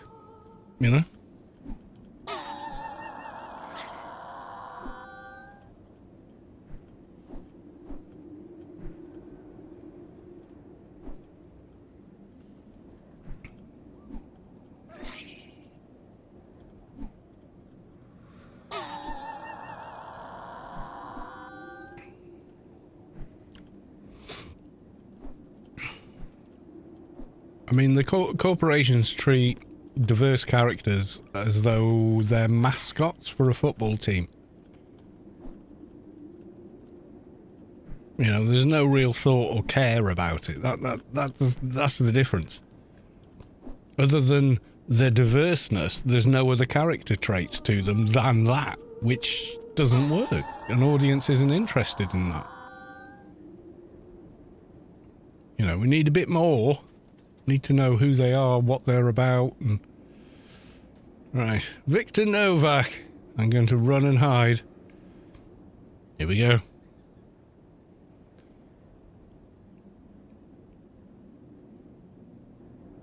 I need to know how the spiriting thingy, what's it, doofers are going. He's going to kick off. He's going to kick off. I'm just going to debuff him and run.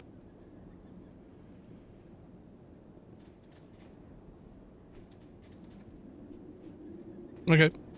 Hey!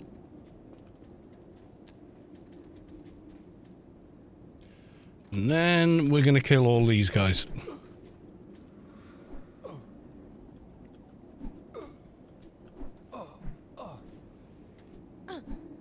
Okay, we seem to be alright over there.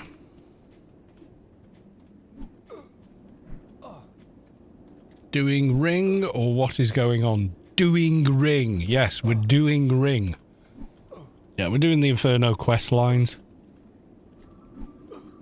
You are correct. The ring of plausibility.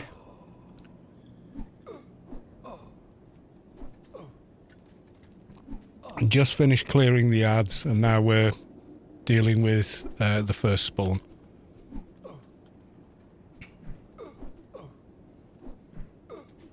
For the keeper? No, no. For Ickle agent hiding over here.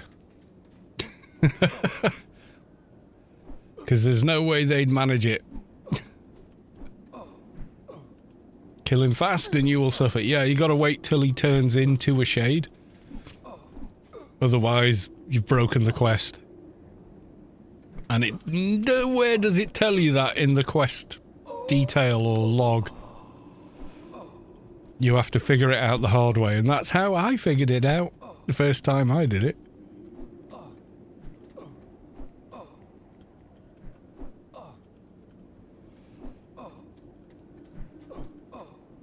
Yeah, you go it all in, but if you go on Anarchy Online Universe, it does actually tell you, don't kill him until he turns up as a shade.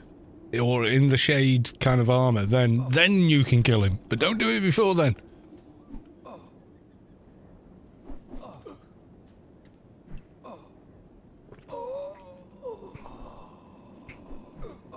Yeah, we learned the hard way in all things in this game in the early days.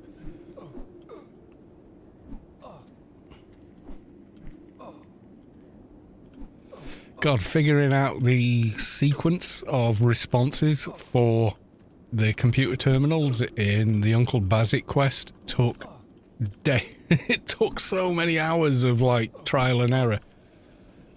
Okay, I think I did it, and you go back and they go, no, you haven't done it, and you go back again, and you, oh God. Until, you know, we started writing down what we'd learned.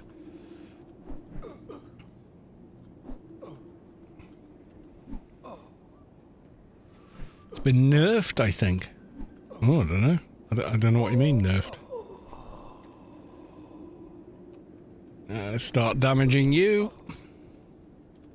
Right, you're now attackable. So, not that I need to do it, but I'm going to do that. And then give them a heal. Not that I need it. Been buy it from that. I like that quest line. Right, off he goes. Are we going? Yep, off you go. And he's back. And he's got a gun.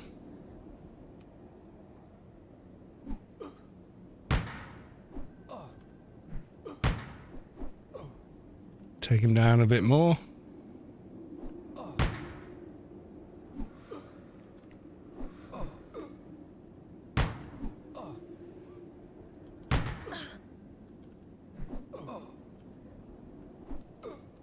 And stop.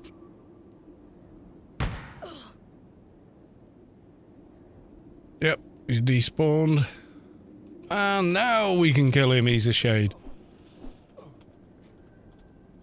If you kill him before he respawns, yeah, it breaks the quest, basically.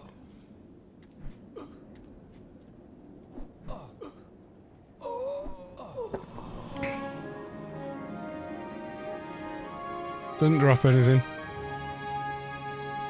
Oink! We done.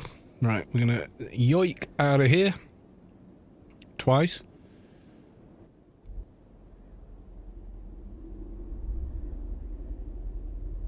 Yeah, I soloed the basic quest on this character at the time. Confronting the scientist. Return to the one who asks the unasked. Let's go and get the plausibility ring.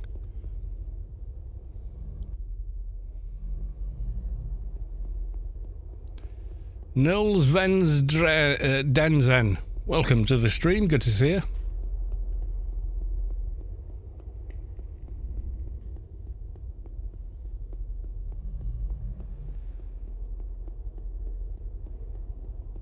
I'm hoping, as well as the reward, we get a bit of XP. Otherwise, we're going to have to start Inferno Tours. I'm not going to do all of Inferno Tours this evening.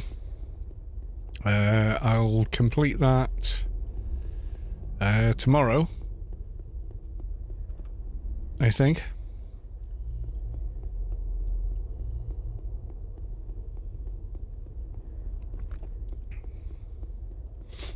But I will stream it, don't worry.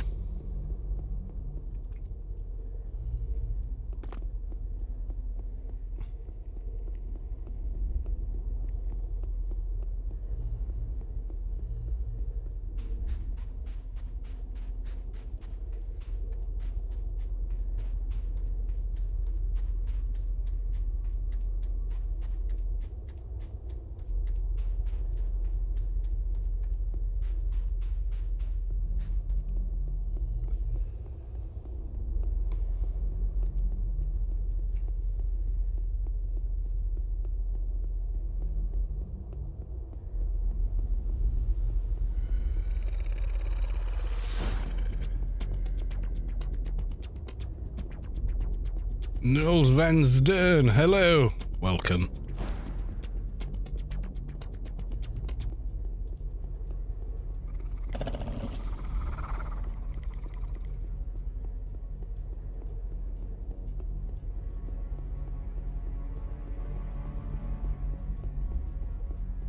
James Clown, good to see you're still playing. Indeed. Well, I've played for 23 years, you know. I want to hit the quarter century playing the AO. I don't know how I'm going to do it. But I still love playing the game, so it's not difficult. It's like, I see you're still... I see you're still eating pizza. Yeah, pizza's awesome. You know, it's one of them for me.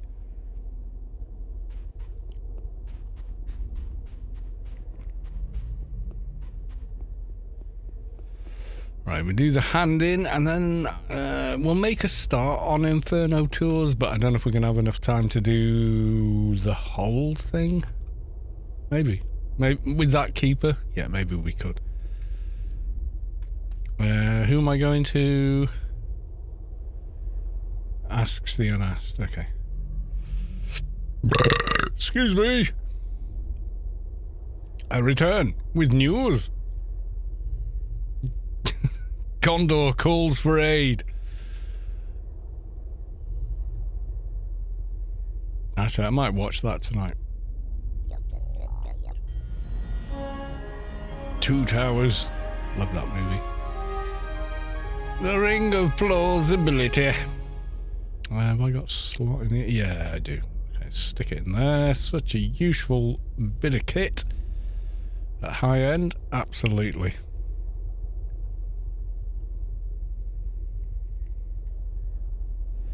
So you're done with you, and you... Yeah, we've done with you. Right, we've done you two guys. Right, okay. Because all he wants to do is switch out the Berserker implant or whatever. So, okay. The beacons are lit. Tolkien knew what he was doing when he wrote a story.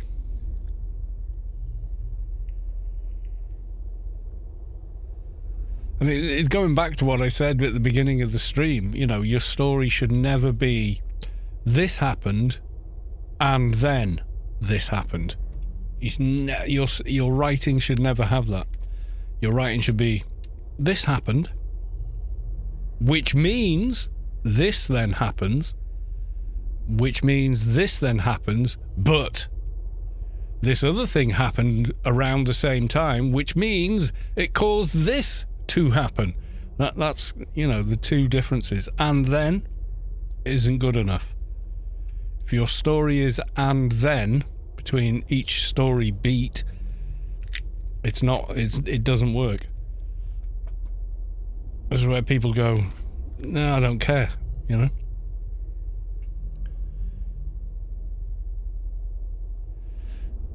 Characters, genders, sexual preferences didn't come up at all. Well, they kind of did.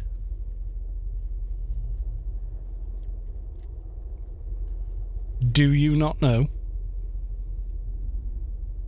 The unrequited love that what's-her-face has for Aragon, and he has to let her down in the, oh, the men have found their captain. And he looks at his daughter and says, yes, he's a good choice of man, you should pursue him. And she goes all in, and he's like, I can't give you what you seek. Heroine, that's it, yeah. She's gorgeous as well, but Liv Tyler is Liv Tyler. So, I don't know, I kind of prefer Heroine as a personality. I'm more attracted to her. I am no man. Right in the face. That's the kind of woman that gives you strong children. Caveman, speak now. Make me strong, baby. Yeah. So, yeah, I mean,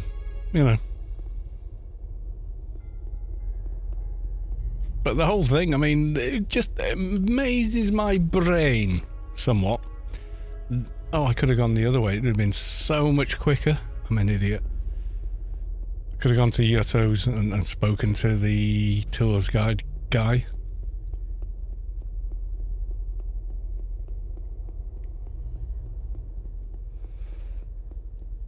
Oh, well, we're here now. By the time the beacon resets, it won't matter. We got a perk. We hit 212. We're going to go with... that's done. Rifle Mastery's done. Black Ops. Yeah. Why not?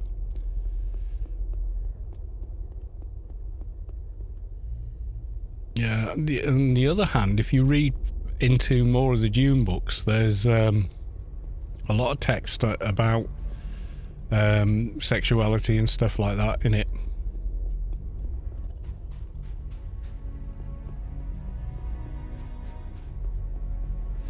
Yeah, they did. I think they went, oh wow, we've managed to cast Liv Tyler, and then bigged up the part. The part in the movies is bigger than it is in the books, and okay, it's a movie. You can't make a movie 100% what a book is. Well, maybe it can be done, but no one's done it yet. You can get close. You can touch on certain beats from the story, but the two mediums don't quite translate. It's not one for one, and I think it would be incredibly difficult to do. But I think Jackson did a pretty amazing job with Lord of the Rings, certainly. A little less so with The Hobbit, but I think that was very much a studio going, we want another 3-movie epic from you. And he's going, but The Hobbit's like a short story. That should just... We want another 3-movie epic from you, like the last one, or we're giving it to someone else to do. At which point he went, no, I'll do it. Don't give it to anyone else. I'll do it. And then did the best he could in an incredibly short amount of time in comparison to the original movies.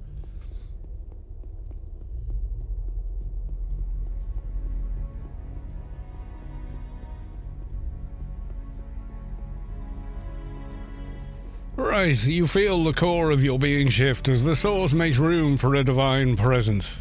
Who? Jackie Lime has reached enlightenment. Congratulations. Yeah, I mean, the whole Battle of the Five Armies is like, what, 2-3 pages in the Hobbit book, but in the movie it's the whole third movie, basically. And And then, you know, that whole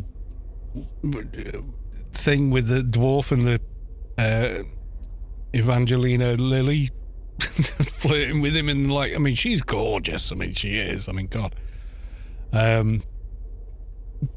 But that doesn't happen in the book. You know, it's not mentioned. But yeah. Question. That dragon hydra that sleeps like bats in Sheol have a name? Oh, I don't know. I'm not sure which mob you mean. I'm really not. I'm getting another beer anyway. You know, the answer to and cause of all our problems, I'm going for more.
Right.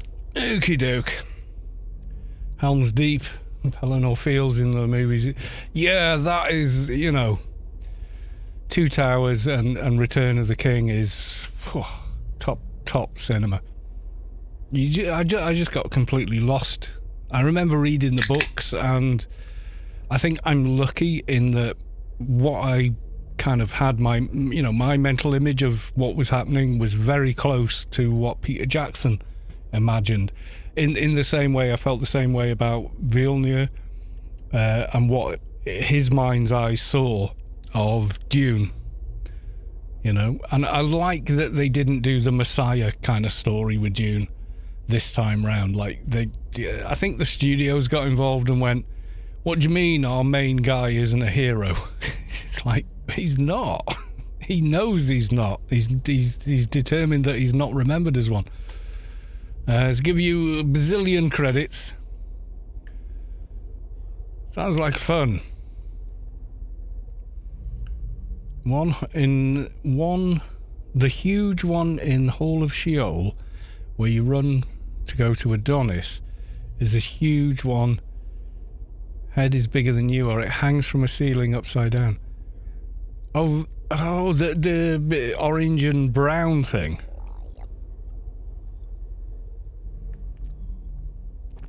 Making chittering noises. Yeah, it's not. It's scenery. Effectively, if you target it, it's not an NPC of any kind. It's scenery.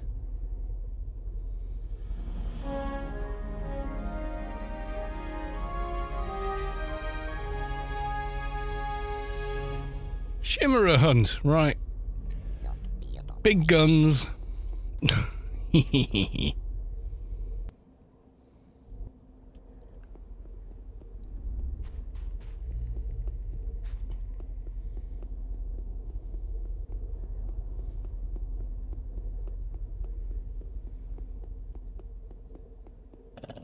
Yeah, that's not an NPC. That's sort of basically scenery, yeah. People would have given it a name by now, yeah. There's been a few. Dark Side... What? Dark Side Tumor followed you. Well, thank you for the follow. Welcome on in. I've heard it called a lot of things. The Devil's Nutsack. And other such, you know, amazing names, but yeah, that's about the limit. I don't think anyone's named it a thing other than something relating to something of a scrotal and pendulous nature.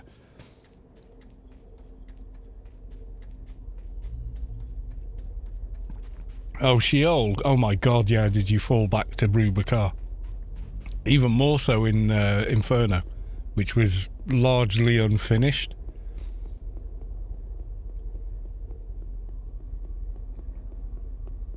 I mean, if Shadowlands had released as it is today, with the integration of daily missions and team missions and whatnot, I think it would have been massively more successful because the access to faction is there, the access to XP is there, the quests are there, and yada yada yada.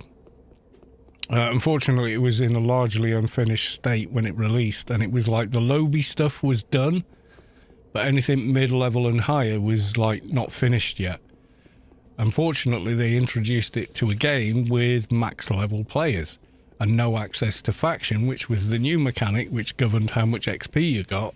So it was monumentally frustrating to need 80,000 XP, and killing the hardest mob you could find only gave you, you know, less than 1% of that.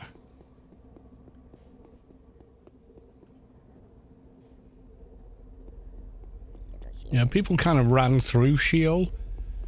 Adonis was quite popular though, because for a level 200 it was somewhere you could actually earn XP.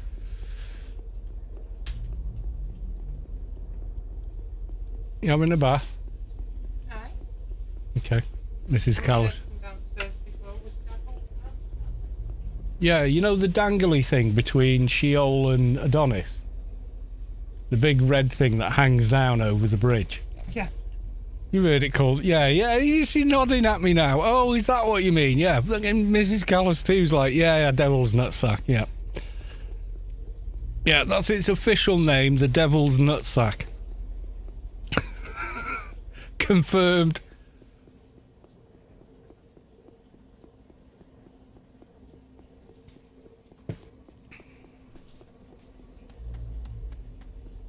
Yeah, Dono's Hex. Yeah, but when Shadowlands came out, we were like, me and my besties back then were all like level 200, so. And then Symbionts, and we were like, okay, these are kind of cool, but also, what the hell? You know. Didn't really know. I mean, Keeper originally could only use Symbionts, they couldn't use implants. So making a Keeper back then was like, you were hardcore. You know what I mean? My core gaming memories is from when I was first playing AO as a teenager, and as a fruit on TeamSpeak, yeah. Other people playing the game who decided to go paid, and I'm going in fighting the devil whilst in Nace, yeah. Dono Hex, yeah, I mean, today you do, yeah. Pre-head Sims quest, you go to a Dono Hex until, yeah. Well, the syndicate brain came after Alien Invasion.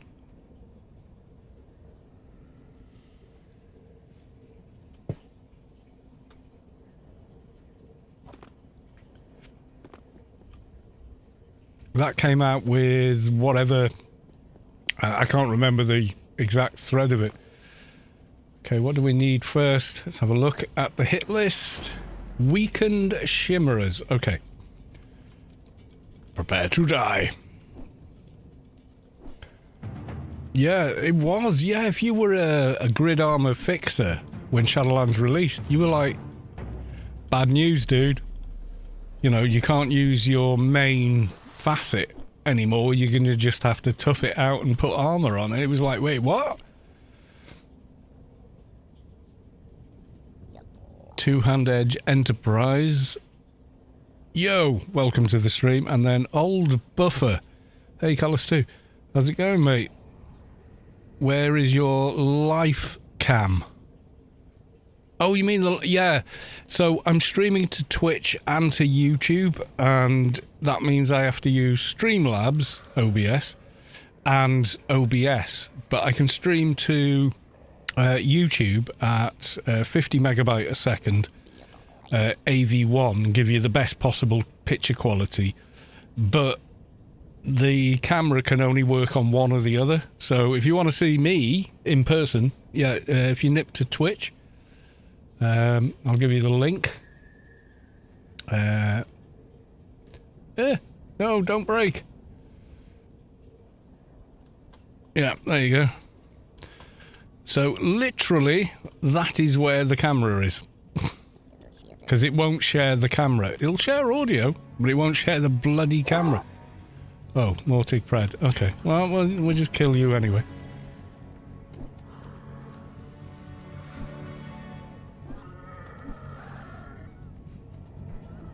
Yeah, it came after Lost Eden. Yeah, I thought it did.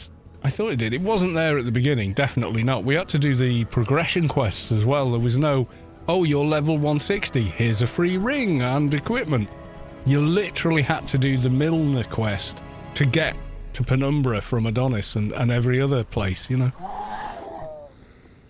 It's kind of nuts. Weakened, come to me and die.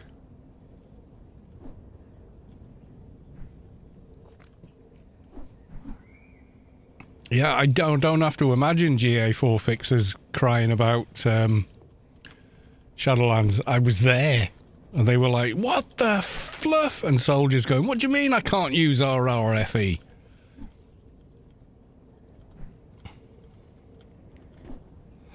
And what do you mean there's no grid space freedom? Yeah, I remember it. And people were not happy. Need more weakens, but I'm not seeing any.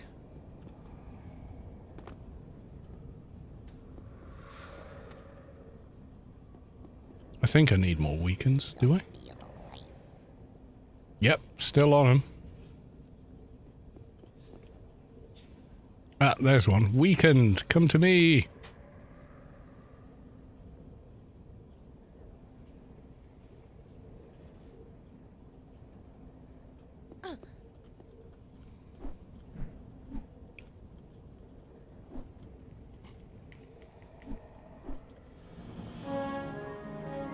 Okay, that's weakens done. Now we want Chimera Crushers. Crusher, okay.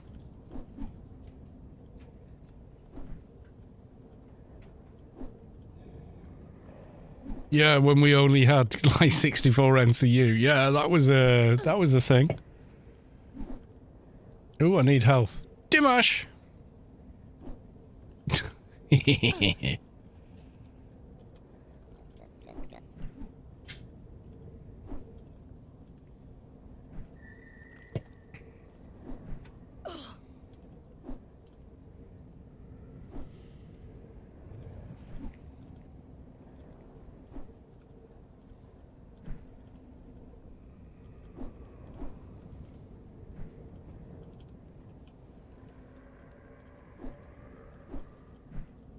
This would be way too much for the little agent to handle.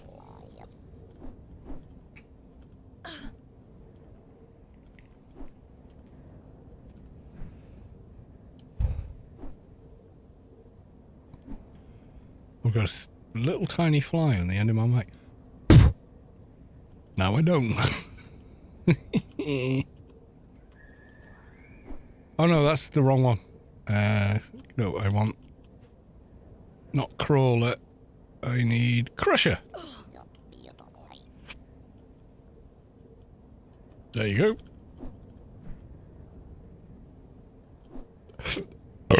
Excuse me. My live cam. Yes, my live cam. Are you watching on Twitch now? You can see it. Oh, I don't have a map. I don't like it. I don't like that. There you go. Now I got a map.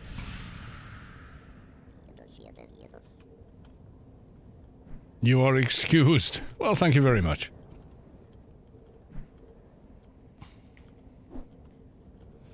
Yeah, so if you use Streamlabs, which I do for Twitch, it just works really well, so that's why I use it. And I've tried importing everything across to OBS and using that instead, and I just can't get it to work, so I just gave up and went, you know what, screw it. It's a piece of software, who cares? Lady Sky Cannon 1, welcome to the stream. That's an old account, isn't it? Shimra Abhorrent, that's the boss, isn't it? It's you! You must die.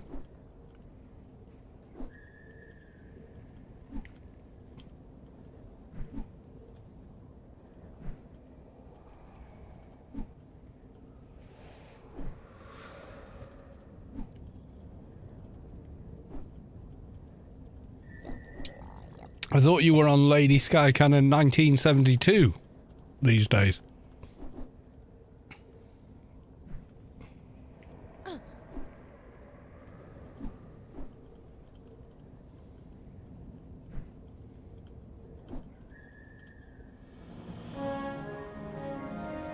Bye. Thanks for coming. Alright, I'm gonna run back. I think the next one is the Maulers, isn't it? Should be fine with those as well.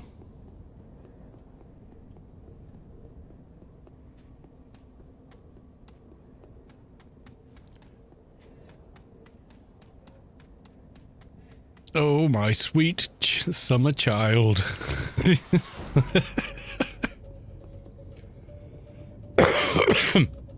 Yeah, the Syndicate Brains, yeah, that's post-LE, that's way after Shadowlands. We'd had Alien Invasion, Legacy of the Zan.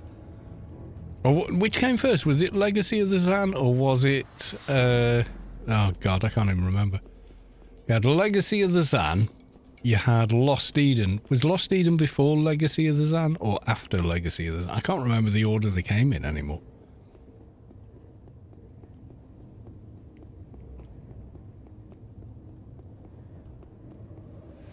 I have memories of killing hecklers near Minos, or whatever he's called. The guy that drops the blood-soaked Cloak of Dishonor. Yeah, killing the hecklers around that, like, for hours on end for XP. Yeah, people did figure out, oh, little and often works as well, and kill the spirit rooms. Yeah, kite them even. On Twitch, here we go. Hey, Flynn. Hey, Finn, even. Yeah, there was, because the spawn points for them were far less than they currently are now. There was like 3, maybe 4 spots in the whole of Shadow of Inferno. Shimmer Hunt, return! Oh, look, I've returned.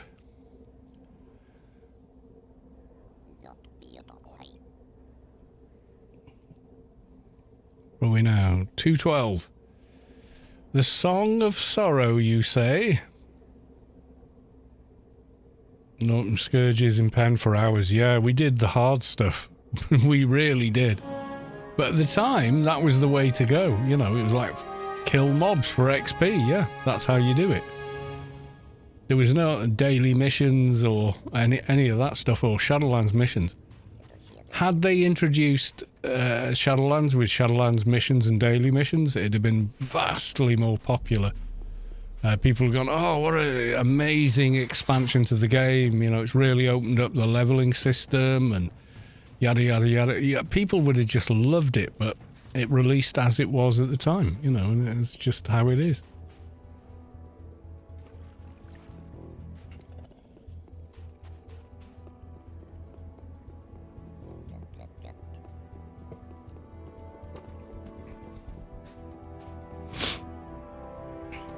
Right, we're doing the Marlers now, which at any level can get tricky. I have faith in my keeper. Trouble is pulling, really, getting them in the order you want them. So, which is first? Lament of the Marler, Desolate, 5, okay.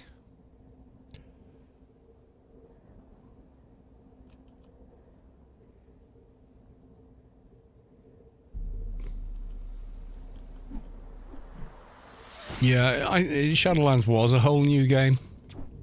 I agree with that, it really was.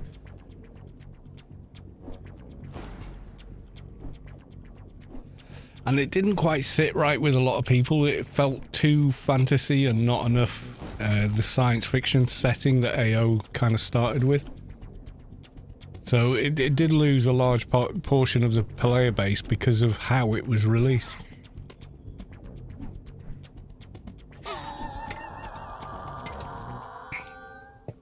Old Buff. Hello, Carlos.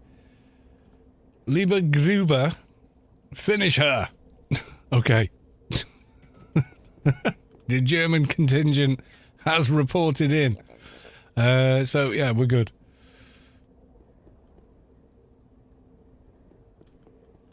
I definitely came back because of the shadow. Oh, I never left. No, I don't need grieving. I need Desolate. Where's the Desolates at? Desolate Marler. Yep, you're on me. So I'm gonna have to tank multiple mobs here, I think. Oh my god, yeah, we are. Okay.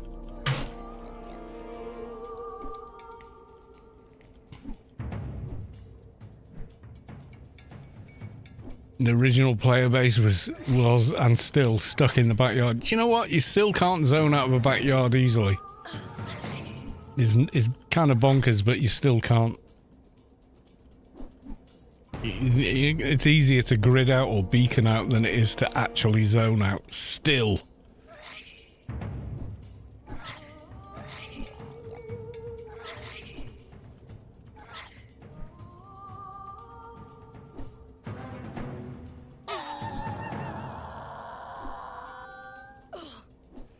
They've never... well, they've made it better than it was because we really were stuck in there. But, you know, even now it's still difficult, which boggles my mind. That never got fixed.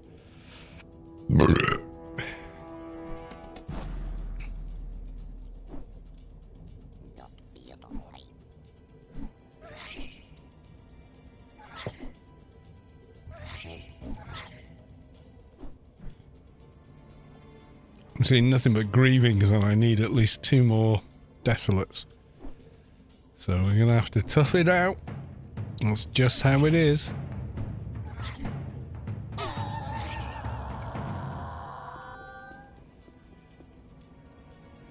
Hey, you.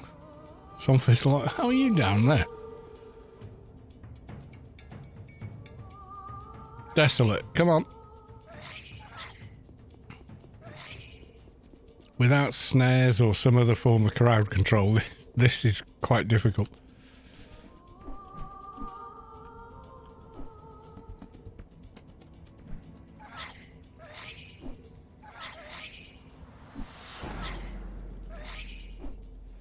Oh, yes, sitting your character because of running along, yeah, going up the longest road to Foreman's when that opened. Oh my god. Yeah, and you would rubber band back like miles. I remember that. And the only way was to sit and rubber band less. He's still rubber banded, but not as far. Mathematica, good night, Mathematica. If you win, you will obviously get a DM from me. Desolate, got you. Come to me, Desolate. I have all the grievings. Happened in Penumbra. Yeah, it happens in a lot of places still.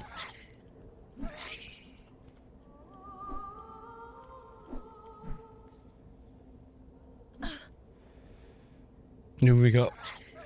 Nambi. No. Hello, welcome to the stream. Is this number 5? Can I start killing these ads? I've even got the boss now.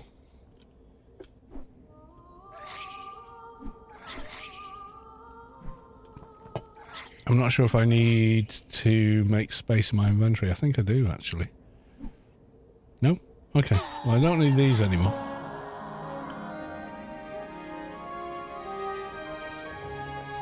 Seems alright. Right, okay. Grieving!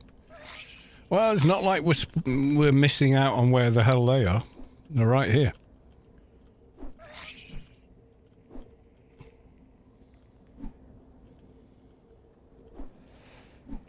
Yeah, Penumbra was very strange in the early days. I remember farming faction there more than I remember anything else. Having to get all those bits of, what was it, fragment of the source? Having to get hundreds of them. Ingots or whatever the hell it was, yeah. Had to get all those and then hand them in and then share faction with 5 other teams that were trying to kill the same bloody boss.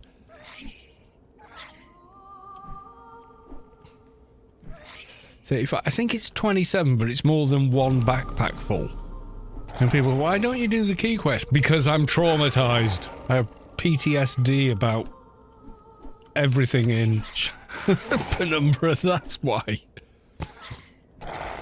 Yeah, it was massively over bright. It was, yeah.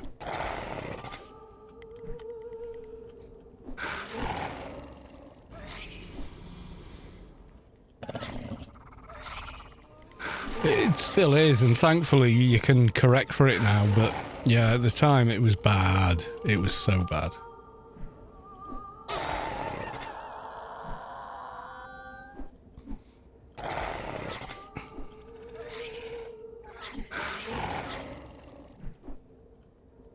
Alapa was nice. Yeah, it was.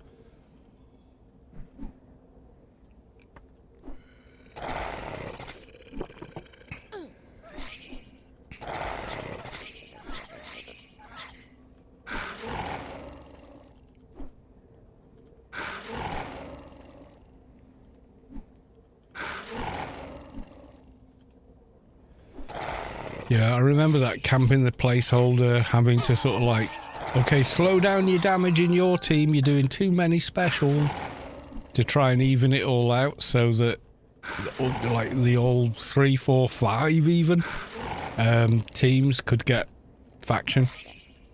That was the biggest thing. They put faction into the game with a terrible solution for getting faction. Whereas now, you can go and do 4, 5 high-level Inferno missions, and you basically almost max faction anyway. I mean, pre-new Inferno missions as well.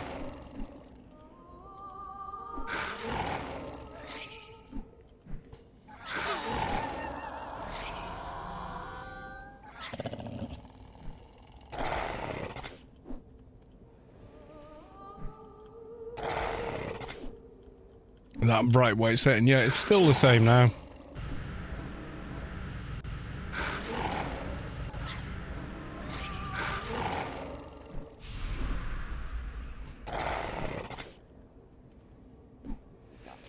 I ran around Noob Island for 7 days begging people to show me how to get off it back in 2004.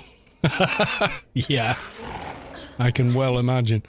When I started, we had the old backyard, so you started off in a neutral Omni or clan backyard, but you had to have level 5 or 1,000 credits in order to leave or something crazy.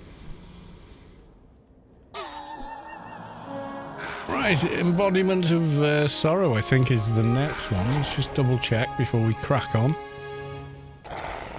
Down to the Marla. Embodiment of Sorrow, it is! Okay. And you're going down.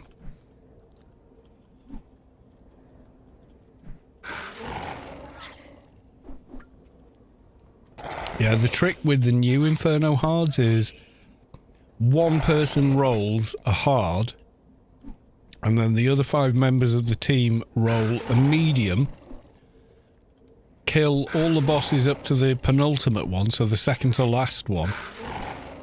Then they run out and roll a hard mission, run back in, and then do the last boss. And you get the reward for the medium mission and the hard mission on one mission. That's how people have been doing it for, well, pretty much after the first week it came out.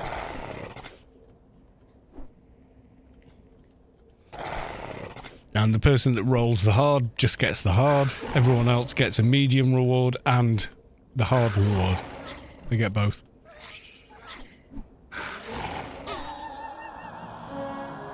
Okay, so we completed Lament of the Marla, Return, Song of Sorrow. I have the Song of Sorrow. My keeper's still getting beaten on. Ah, she's okay.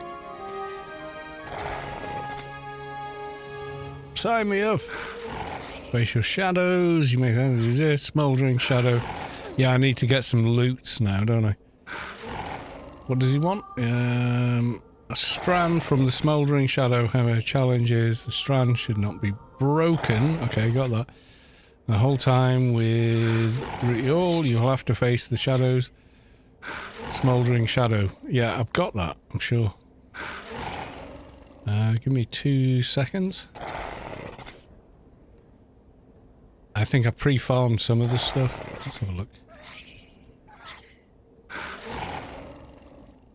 Not in there.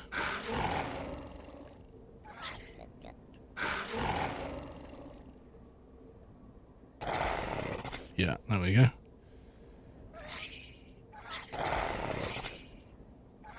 Have the smouldering strand.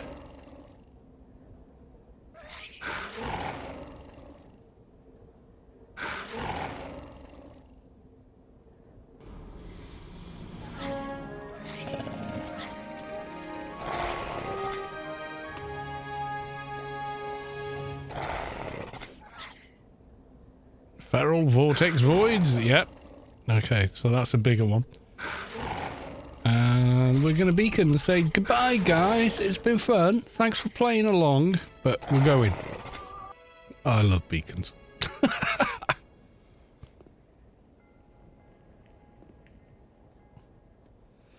Was there a time? Yeah, no, Keeper's got a massive rework in 18.7 back in 2015. And Keepers are fucking awesome now because you can stack your lines.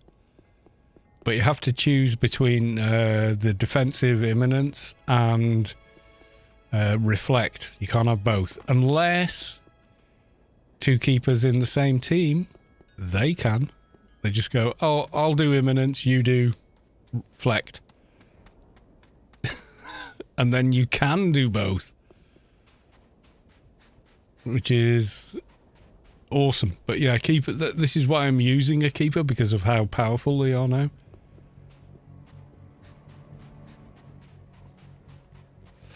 You get a message. So if I do reflect, so Barrier of the Righteous, if I cast that, unable to execute program, you can't execute because I've already got imminence, so it literally blocks you from doing both of those.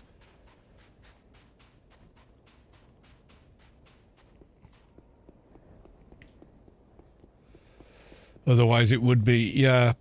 Yeah, I know you still temporarily get the aura for like 20 minutes or something. So you could do it, but you have to cancel it out of your NCU and it doesn't renew. So, yeah, you can't stack them in that same way. Well, not legitimately anyway. Yeah, you have to cancel one to cast the other. That's how it works.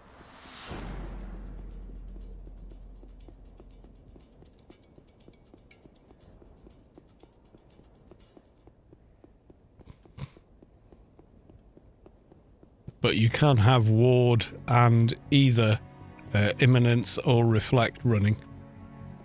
You can legitimately do that, which is what I'm doing here, because this is like a tank build. Yeah, it's a really good change, yeah.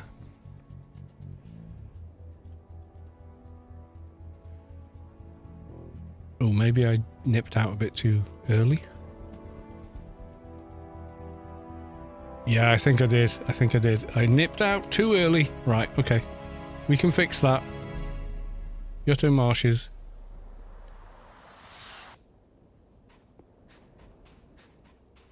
Yeah, I yeeted this guy, as the kids say, a little bit too quickly. Hadn't finished the dialogue. So we're going to go back, do the dialogue.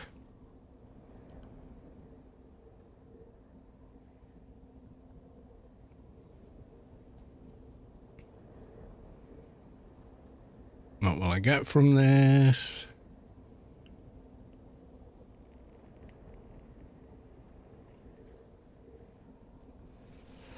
Goodbye. Right, so now I've got the Feral Vortex Voids mission.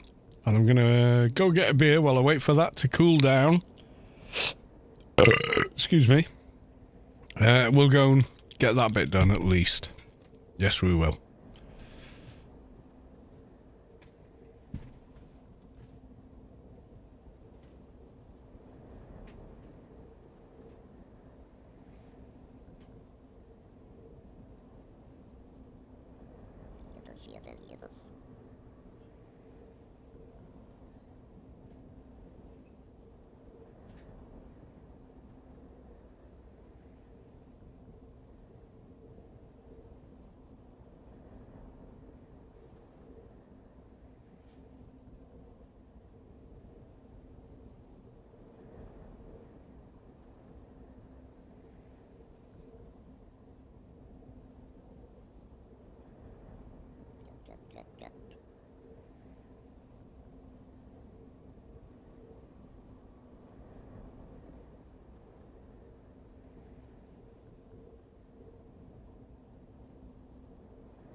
Ugh.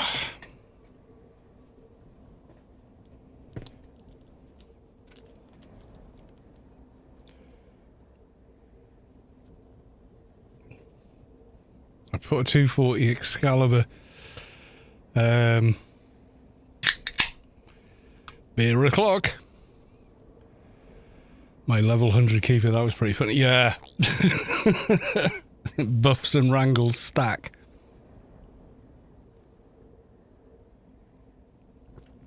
Yeah. This is it. It's nuts, isn't it? Now, keepers are an incredibly solid class now.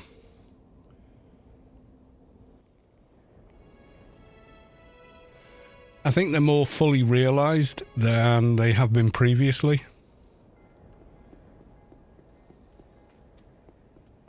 What do we want? Sorrow. I think they always have been a good class, but I think now they're more player friendly. In other words, people are more aware of just how good a keeper is.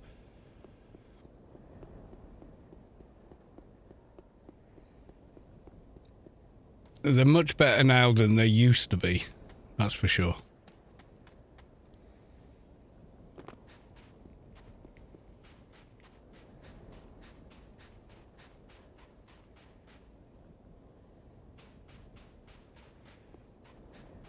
belt buff.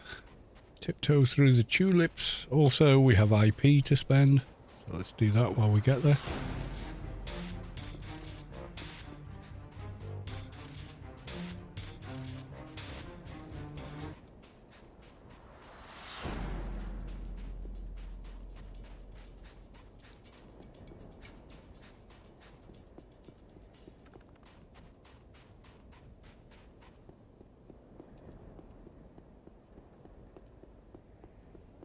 Specials, fling, S, exploring, combat and healing, yep. Woo! Pay attention now. And, no, let's come late, yep.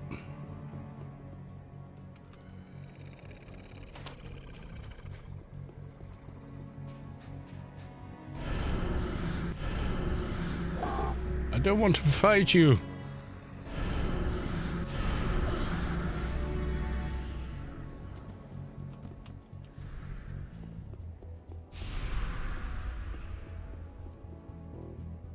Oh, demon shadows. All right, come on then. You come over here.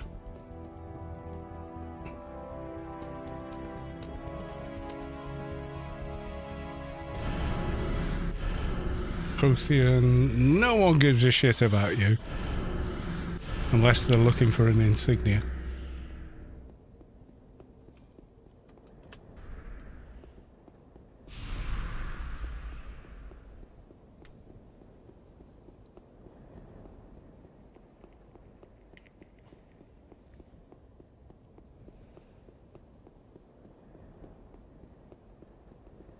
Right, okay. So we're in a semi-safe spot. Kill this. It might drop the tooth for later. Seem to remember you need a tooth.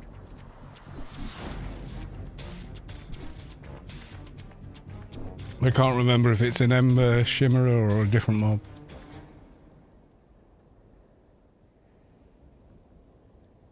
Yep, that's the complete tooth. Let's grab that. That was lucky. Right, okay. What am I taking damage off? The hell's hitting this character? There is nothing here. Okay, you were attacked from melee. Has it dotted me or something?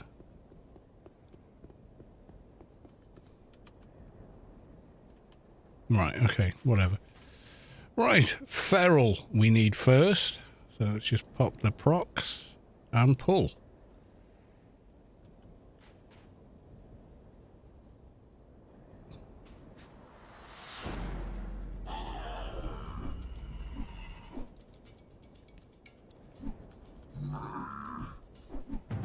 Yeah, the old Challenger used to stack on skills as well back in the day. Like pre-Shadowlands anyway. So you could get a Wrangle and you could use Challenger. It was like twice, like 2 Wrangles on top of each other, and there was no OE. So if you got that weapon on, it was full bore. Which is kind of why they introduced OE. Because it was like, wait. I know we said sandbox, but there's limits.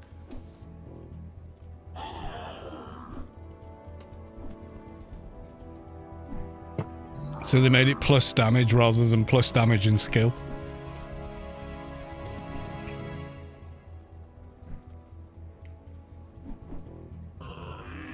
Well, that's the thing with AO. It's basically the more you know about the game mechanics, the better the character you can build is. It relies on game knowledge above all else.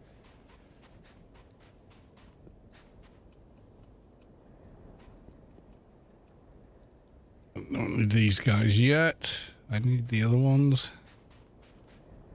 I think I can tank them though. I think it's Strikers was still on. Yeah, okay.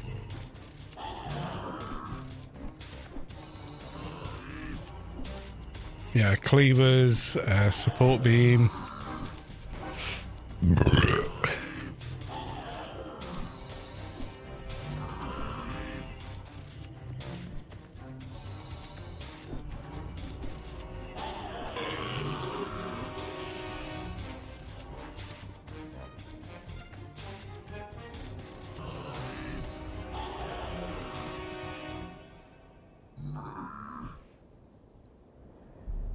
Yeah, I mean, you've got to have a certain amount of, you know, pure luck, as in drop rates and stuff like that. But if you know what you're going for, you know, you can get it.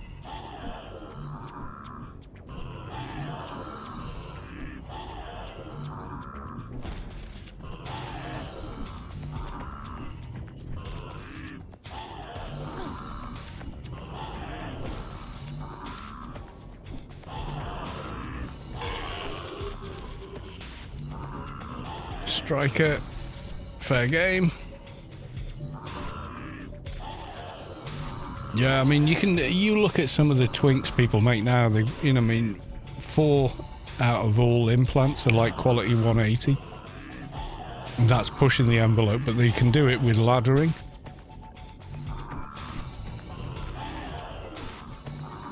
God, if we had the old laddering system, God knows what they'd do. Because the old laddering system was like, you didn't need an empty slot for an implant, so yeah, laddering in the old days, like 2001 old days, you could go absolutely nuts.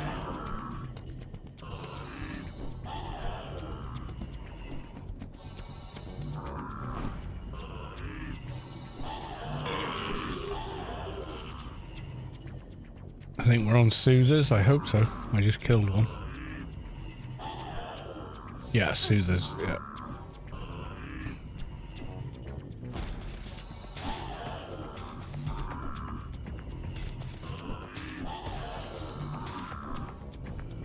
Do I have any? No, I never really did that. I admire it greatly. Closest I had was a level 60 Atrox soldier with a Div 9. And if he had a heal pet, he could do it. But it was really hard and it took forever.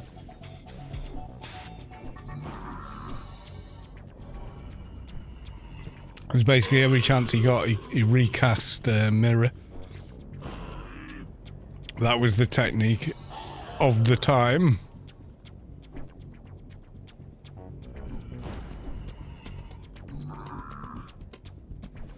Yeah, big boss in the Temple of the Three Winds, the Lobby dungeon. As to...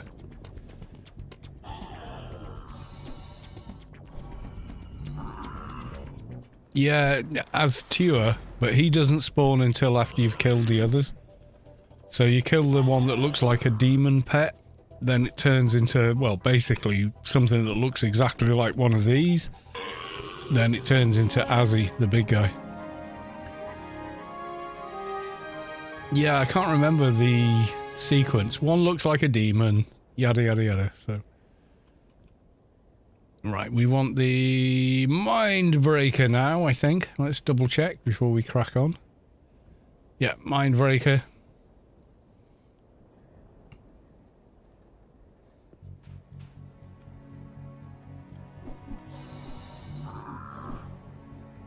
Yeah, because, like, once you get to Asta, he doesn't stun anymore.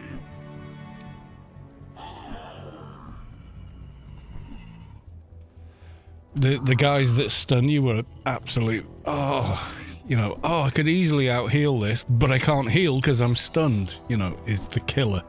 You've got to be able to survive that and preempt it, and it's not easy. You know, it's not telegraphed in any way.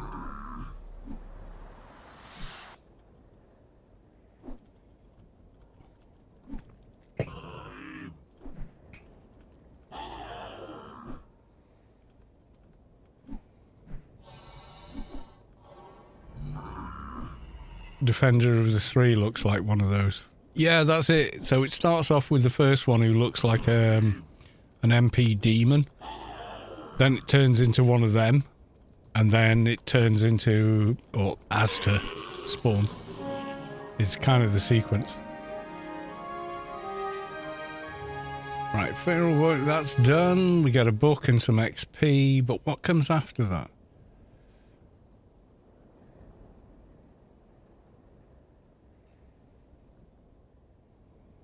Because I think there's some preemptive farming we can do. Let's have a look. Inferno Tours. Okay, done that. Lament the Marla, done that. Facing the Shadows. We already had that. Feral Vortex Void. Shimmerer Hunt. Pride of the Hunt.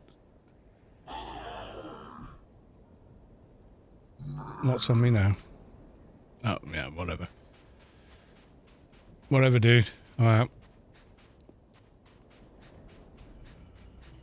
Yeah, Hizzy in the pen tube. Yeah, it's almost identical mesh, isn't it?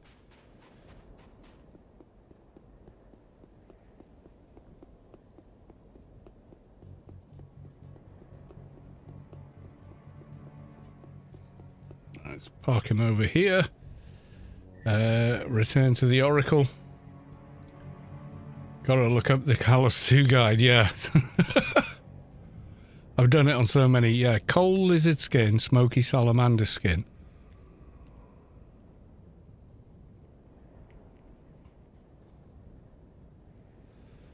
Shimmerer tooth we've already got. Yeah, don't get the broken tooth because it's wrong. I know that one. Coal lizard skin, smoky salamander skin. Okay.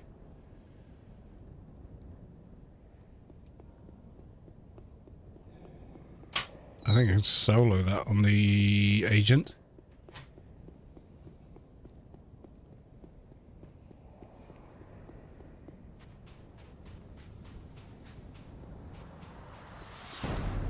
Which I think is the point, because aren't the cultists supposed to be bringing through portholes and shadowlands? Yeah, maybe. Maybe.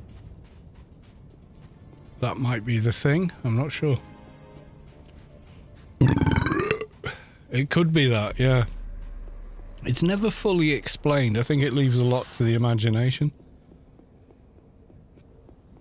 I think I've got the salamander skin. I'm not sure.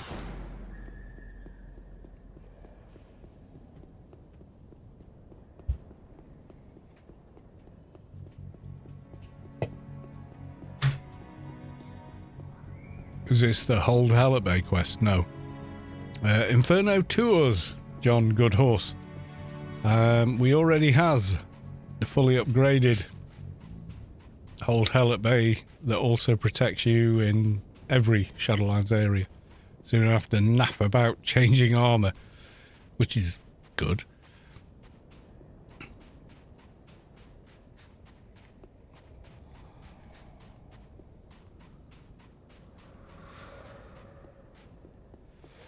Yeah, I think I may have smoky salamander skin already, but I need to make some space here, so... please stack. From different days, okay.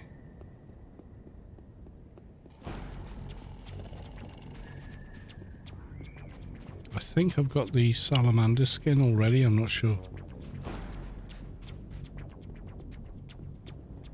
The one that gives you... No, it's just...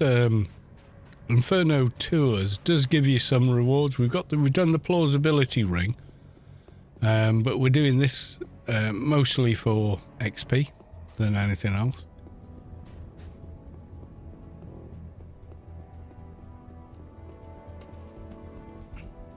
But I think I've got smoky salamander skin already.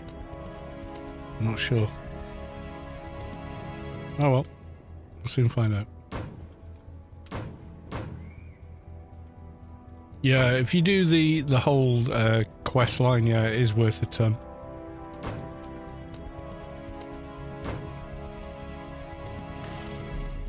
I just happen to have one. You know, this happens when you have a lot of tunes. Right, smoky salamander skin. Is it unique? No, it's only no drop. So smoky salamander skin.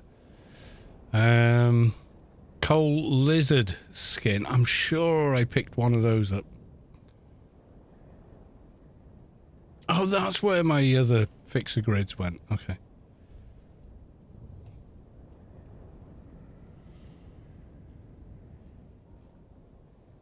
Not there.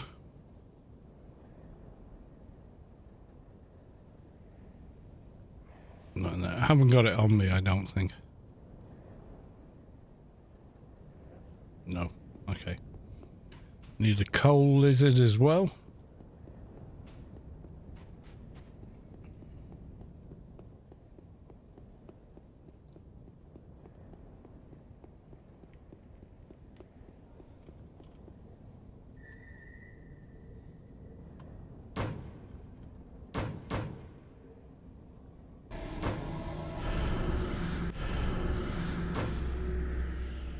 Everyone buys it instead of doing the farming.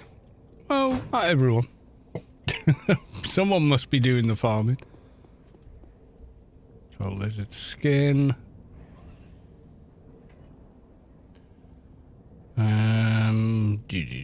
Cold lizard, smoky salamander. Right, okay. So, and then Zark and that. We'll do that on the next one, I think. Which will be tomorrow.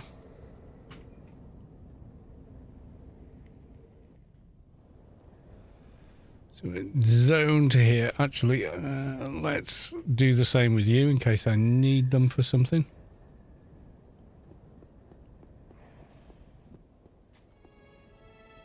Yoto Marshes. Other way.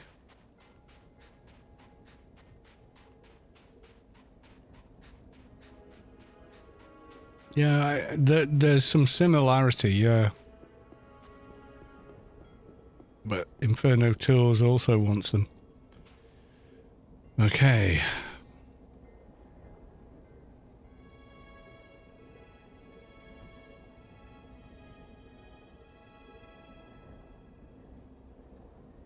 What is it this time? I'm going to go hunting for Shimminers.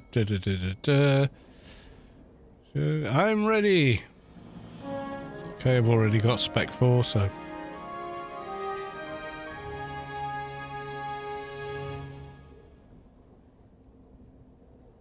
Shimmer a Tooth, I've already got. Managed to get Giant Shimmer Tooth and the Ember from the Ember Shimmerer. There you go. More XP.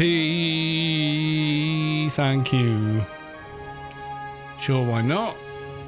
Yeah, this is why pre-farming is cool. If you read ahead, you can just get everything you need. Okay.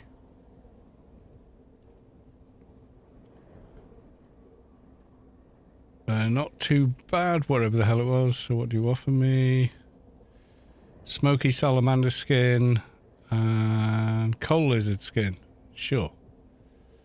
Already got them. I accept the offer. And then we just give them these 2 items we just farmed. More XP.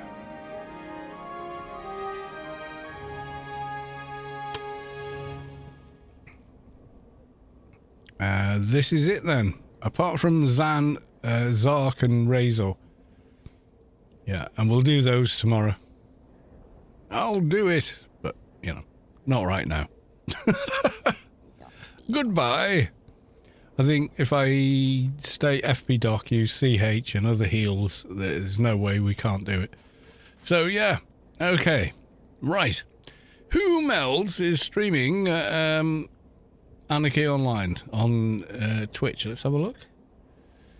Right, so there's me. Iron Man. Oh, Nave. Okay. Nave. Let's go, dude. Get you some viewers up in the house. There we go. So we're raiding Nave. This isn't their stream. This is an advert. This is their stream over here. So we're going to wait out the ad, and then we're going to go raid them and say hi and give everyone in Iron Man Season 8 a big hoo-yah for keeping it all alive. Are we ready? No, I don't want to collaborate. What the hell did you force that on us? I was hoping to wait for the... Yep. His mic is live. Yeah, so we're going to go raid one of the Iron Man crew. So all aboard who's going aboard. Love you all. Miss you all. See you tomorrow for some more.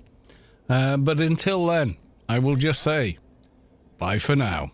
Okay, folks? Bye for now.